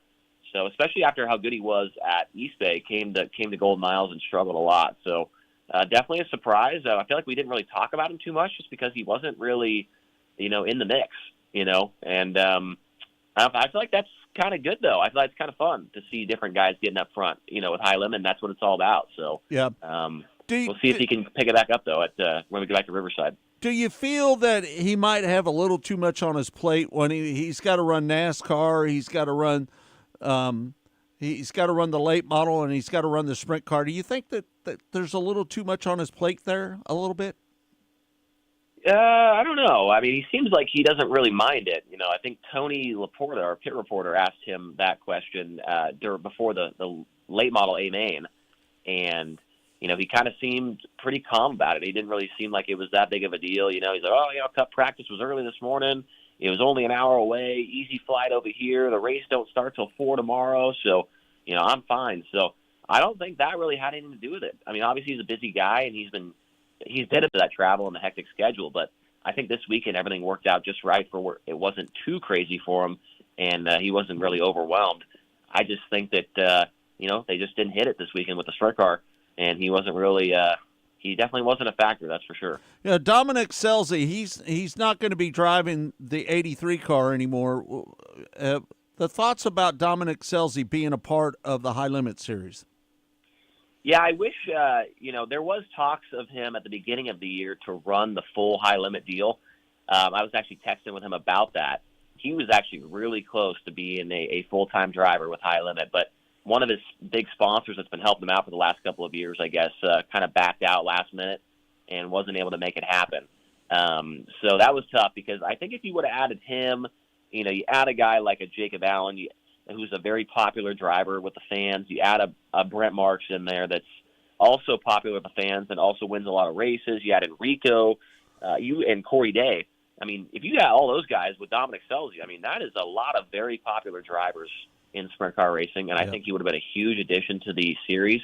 Maybe next year he can work something out. But, yeah, it's been fun having Dominic out there. I know he hasn't been running the way he hoped to. I think he's been, between 11th and 14th in all 4 races so far. But obviously that's in a car that he doesn't drive. He's drove it a long time ago, the Roth car, but hasn't done it in a long time. He will be with us at Riverside, though. So the next race, he will be with us, not in the 83, though. He will have his 41 car out there in the Midwest. So he'll run that next race at Riverside, and we'll see how he does in his own car. Parker's Price Miller and Anthony Macri, they had a good little battle going on between the two right there. Yeah, Parker's been solid the last couple of races, too. He was 4th on the the first race, and then I think he was 8th or 9th on the second, the second one. So Parker's had a good year. Started off bad at East Bay. I think he was outside the top 10, but ever since then he's been right there in the middle of things. So that's good for him because, he's tried to run the Outlaw Tour in the past a couple of times, tried to run the All-Stars, hasn't been able to finish out the entire season with the Outlaws. But for a guy like him to have a good couple runs like this and now go into a long break, he's going to stay motivated. He's going to stay, interested, and hopefully makes it through the whole year because so far I think he's 6th in points right now. So I know we got a long ways to go, but 6th in points for him is definitely a solid start. And excited for him to get to some places he's been to before and see if him and Bernie can maybe get in victory lane.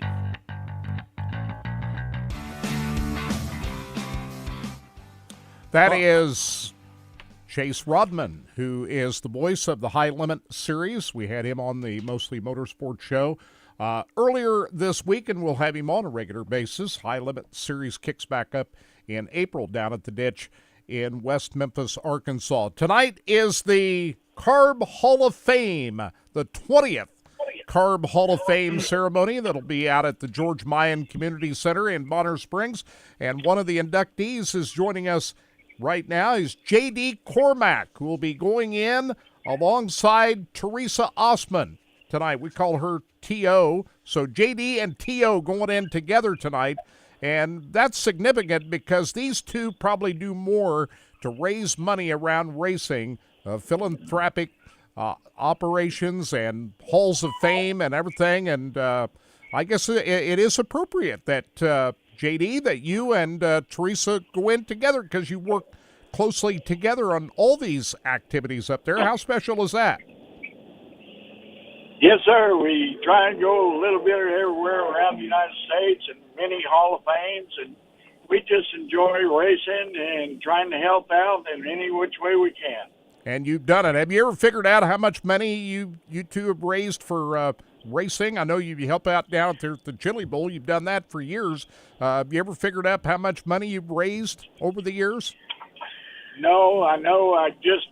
We keep a total for Chili Bowl because that goes out for abused children. This was our 34th year of the auction, and we just went over $266,000 there. But I don't know, between Belleville High Banks and BCRA and down in Texas and also Tempe, Arizona, we don't keep track. We just love raising money and giving.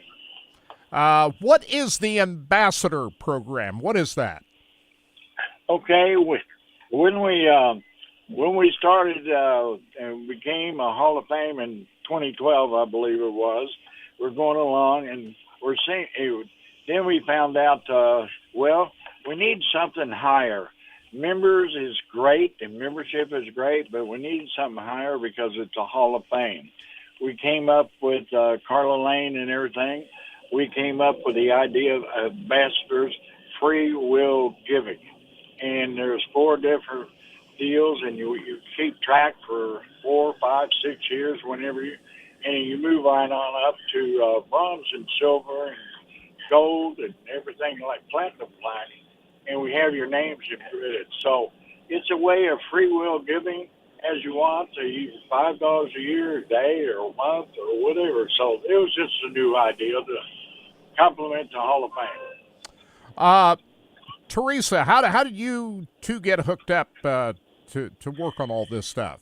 Where did you meet Teresa? Well, I always was raised with racing back when I was small. My sister and brother-in-law took me to races back at Lake Hill in Missouri. I think it was Valley Fall or something like that. But then, of course, life took its toll, and I raised kids and, the normal wifely duties. But we got wrapped up with JD back in 1984, and we just became really close friends with the whole family. And when my late husband passed, I retired. JD goes, well, move to Kansas City, and that's all it took. That's all it took. Well, thanks for joining us, Teresa. Glad to have you going in. So how special is this to you to be able to go into the Carb Hall of Fame tonight? It's hugely special to me, but I truly feel like I'm okay with being behind the scenes. I love doing that part. So, but I am very honored, truly honored to be even nominated. So, and now inducted. And now either one of you can answer this. So how many Halls of Fame are you associated with? Wow. The one in Arizona with Steve, that's now gone away, but I got Amarillo, Texas, and that one Hall of Fame. Of course, that's my hometown. High Banks Hall of Fame in Kansas, and also with the National Sprint Car Hall of Fame, and then also the BCRA. So that's basically it, I think. So what brought you to Kansas City from Texas there, JD? Okay, my family, my dad was superintendent at General Mills and kept getting transferred. And about the time they came up to Kansas City after 4 or 5 moves around the country, so I was here. And then I went back to Texas and graduated, and then I went into the military and ended all over the place. So my parents eventually moved back to Texas, and I moved to Kansas City because it was centrally located to go racing anywhere. Teresa, just tell us how important it is, the work you do to help the betterment of racing. Just what is the motivation there? Oh, the motivation is love for the sport. It truly is, and I cannot explain it. It's just something, I just love it, and it's important to keep the history alive. And a lot of these younger generation, they just don't understand what it was, what these gentlemen and women, everybody did for the sport. So I just thoroughly enjoy it. Looking forward to tonight. This is the 20th Carb Hall of Fame induction ceremony. Actually, this is a 2023 class because we didn't have an induction in 2021 due to COVID. But just a big night. Talk about some of these other inductees that are going in tonight. I know some of them are not with us anymore, but still remembered. We got Shorty Aker going in. We got Don Hutchinson. Mike Kempton, who's very much with us, he's going in tonight, as is Jamie Hager. We talked to him on last week's show. Chet Hanby and Charlie Schinkel, who is going to be there tonight as well. And a Pioneer Award, Al Bozard. Just touch on some of those names that are going in tonight along with you and JD and Tio. You wouldn't believe how many are nominated. A lot of people think we just pick and choose. We don't. You have to nominate them and send it in to us, and we verify everything. But, my gosh, you start out with Shorty Akers, Al Bozard, and you come on down, and you got many, but good gosh, look at all these people way years ago, a pioneer class in the 50s, and what they did, and the family's still around and involved. And then you bring it on up to like Mr. Kempton and all this other stuff. It's just an unbelievable variety, and a lot of pioneers are in here that got voted in regular versus a pioneer class. So it's a beautiful thing just seeing who and meeting the families and interviewing them, really. Well, ever since this Hall of Fame started, we all remember how it started. It was part of the Carb Potluck back in 2004, and that was a huge class, the first class, the first couple of years. But what makes this Carb Hall of Fame so big is the rich history of racing in and around the Kansas City area. There's just a lot of history here in Kansas City. Oh, it's awesome history, and I've been blessed in racing. Growing up in Amarillo, I got into promotions, and one of our drivers out of the blue was Ralph Parson Sr.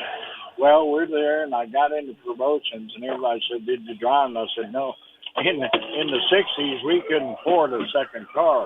So I got involved, and we had the Southwest Championship, and half the Kansas City racers, well, everybody was down there. So 10 years before I ever moved to Kansas City, I knew half the racers, and when I moved here, it's like running in the family. I'm just a different state. It was just awesome. We've got a new venue tonight. I understand, I was talking with Karen last night. Maybe if some folks might be interested in coming out tonight, we've got some room for them, right? Yes, sir. Yes, sir, we do. And I've got Karen's number, 660-229-0952.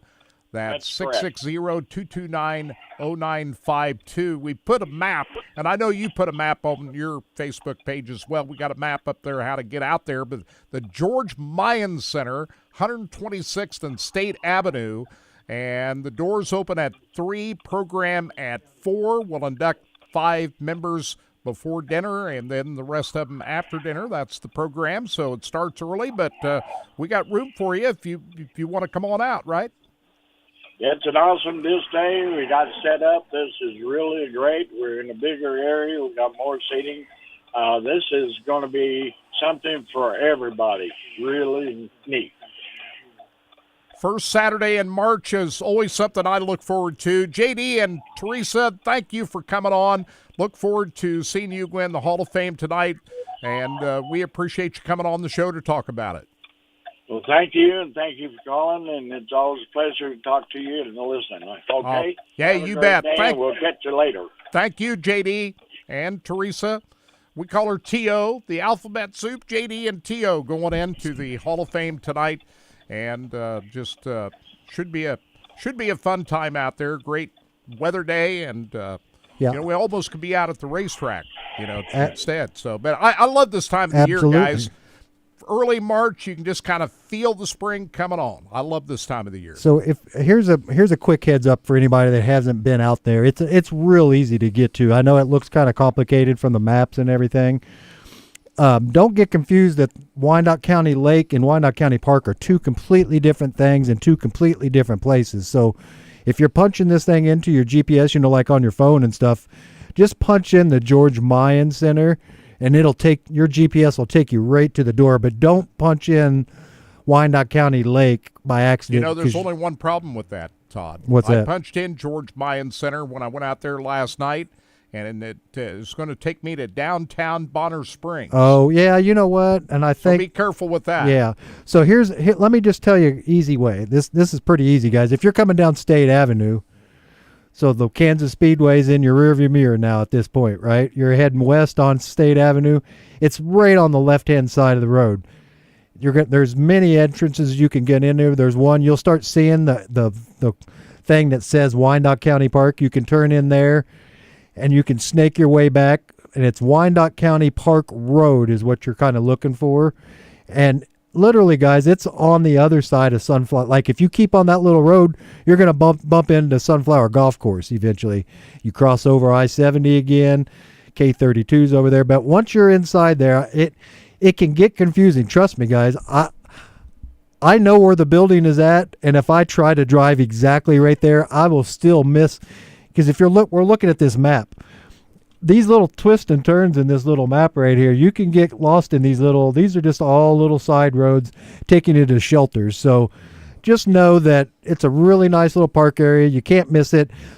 Sunflower will be on your south side when you're right there. So you like I said, you'll see the golf course and everything. Or another way, to get off at the exit at Kansas Speedway. That's right. And go south. That's to right. the first right.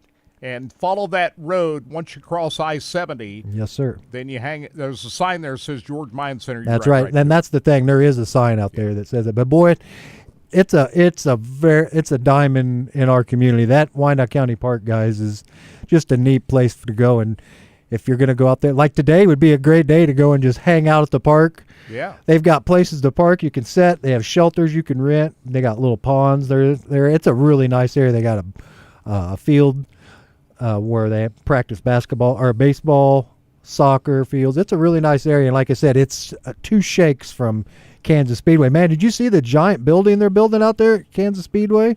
Yeah, what is that? So I don't know what that is. That. I don't know what that is on the site, but across the street on 131st Street, guys, they're building. That's where the new that's where the new American Royal Hall, where they'll be having the American Royal and everything. Really?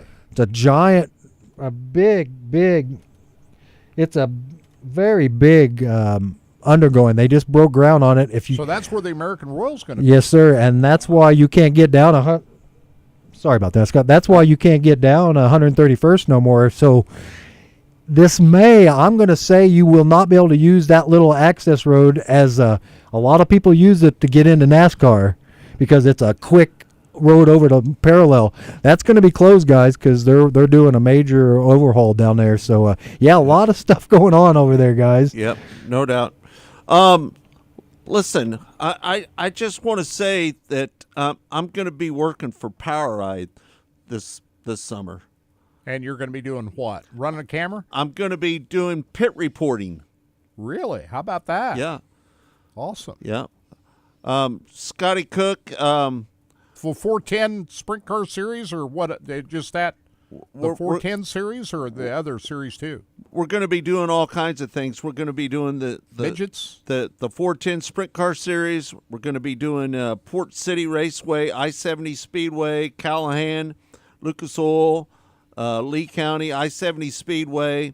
We got a lot of racetracks. Going to be doing 40 dates. Wow. Total. Cool. Yeah. You miss that out there, don't you? I do. I miss the road. Did you see that? I miss the money that I make on the road. That's what I miss. Do you see Mark's comment? Read Mark's comment. It's pretty good. I can't imagine. So Huey was the DJ for in '92 at the George Mine building. So you had Huey running the DJ for. Huey is a great DJ. How cool is that? I don't know if you know that, but he's a great DJ, man. Huey is one of the better DJs that I've ever seen. They called him, and he's a Hall of Famer too. The round man, round mound of sound. Right. That's No good doubt. stuff, man. Yeah. And he's a member of the Carb Hall of Fame. Yeah. Yeah.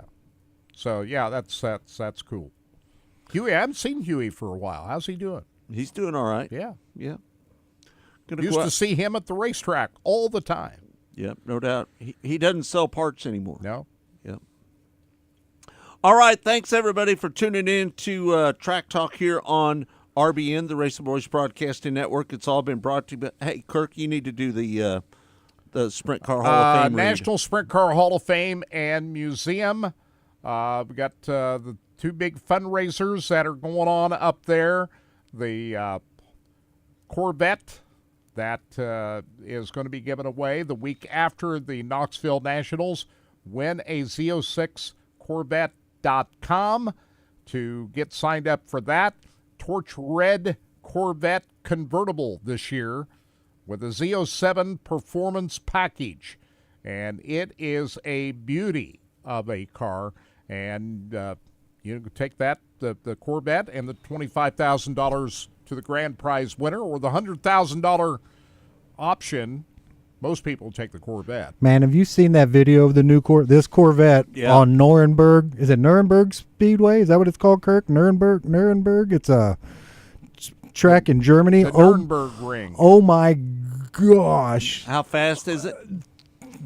The dude was cruising at 200 miles an hour and talking to the guy and slowing her down into the corner like it was, I mean, it was just search Nuremberg new Corvette, this Corvette, and the video is unbelievable. This thing sounds crazy.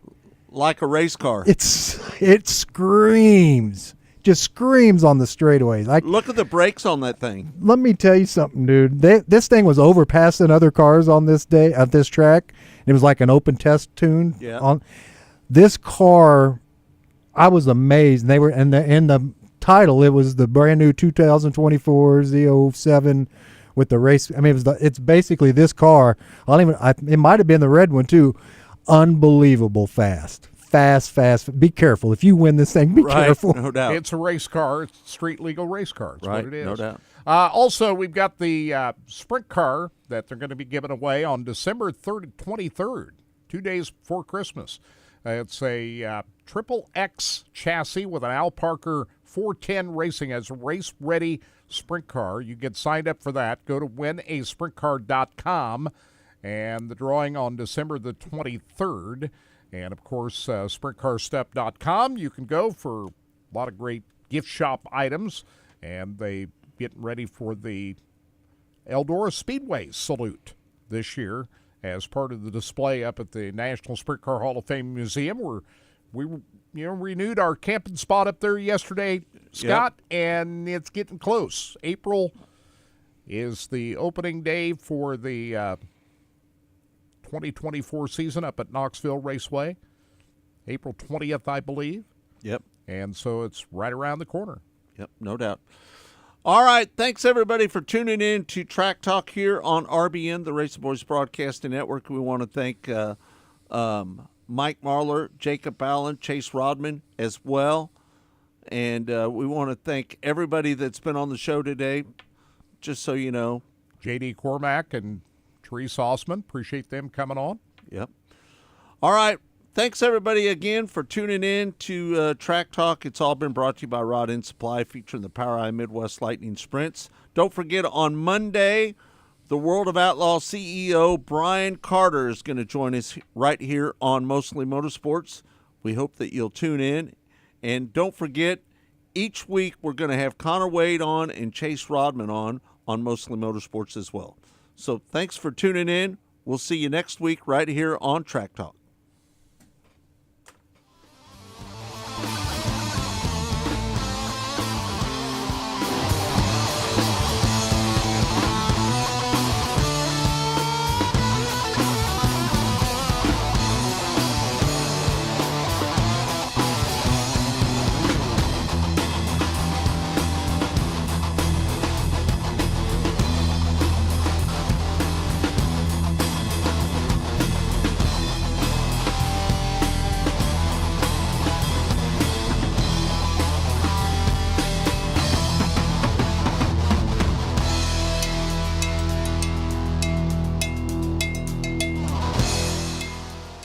Go harder, faster, stronger with Rod End Supply. Whether you are running industrial, farming equipment, or a race car, Rod End Supply has the assortment of rod ends, radius rods, and specialty products that will help you lead the field in performance. Our superior design means our rod ends last longer and perform better, giving you the edge on the track and saving you money. Contact Rod End Supply or order online today at rodendsupply.com. We don't just sell them, we race them. rodendsupply.com. Serving the racing community for over 30 years.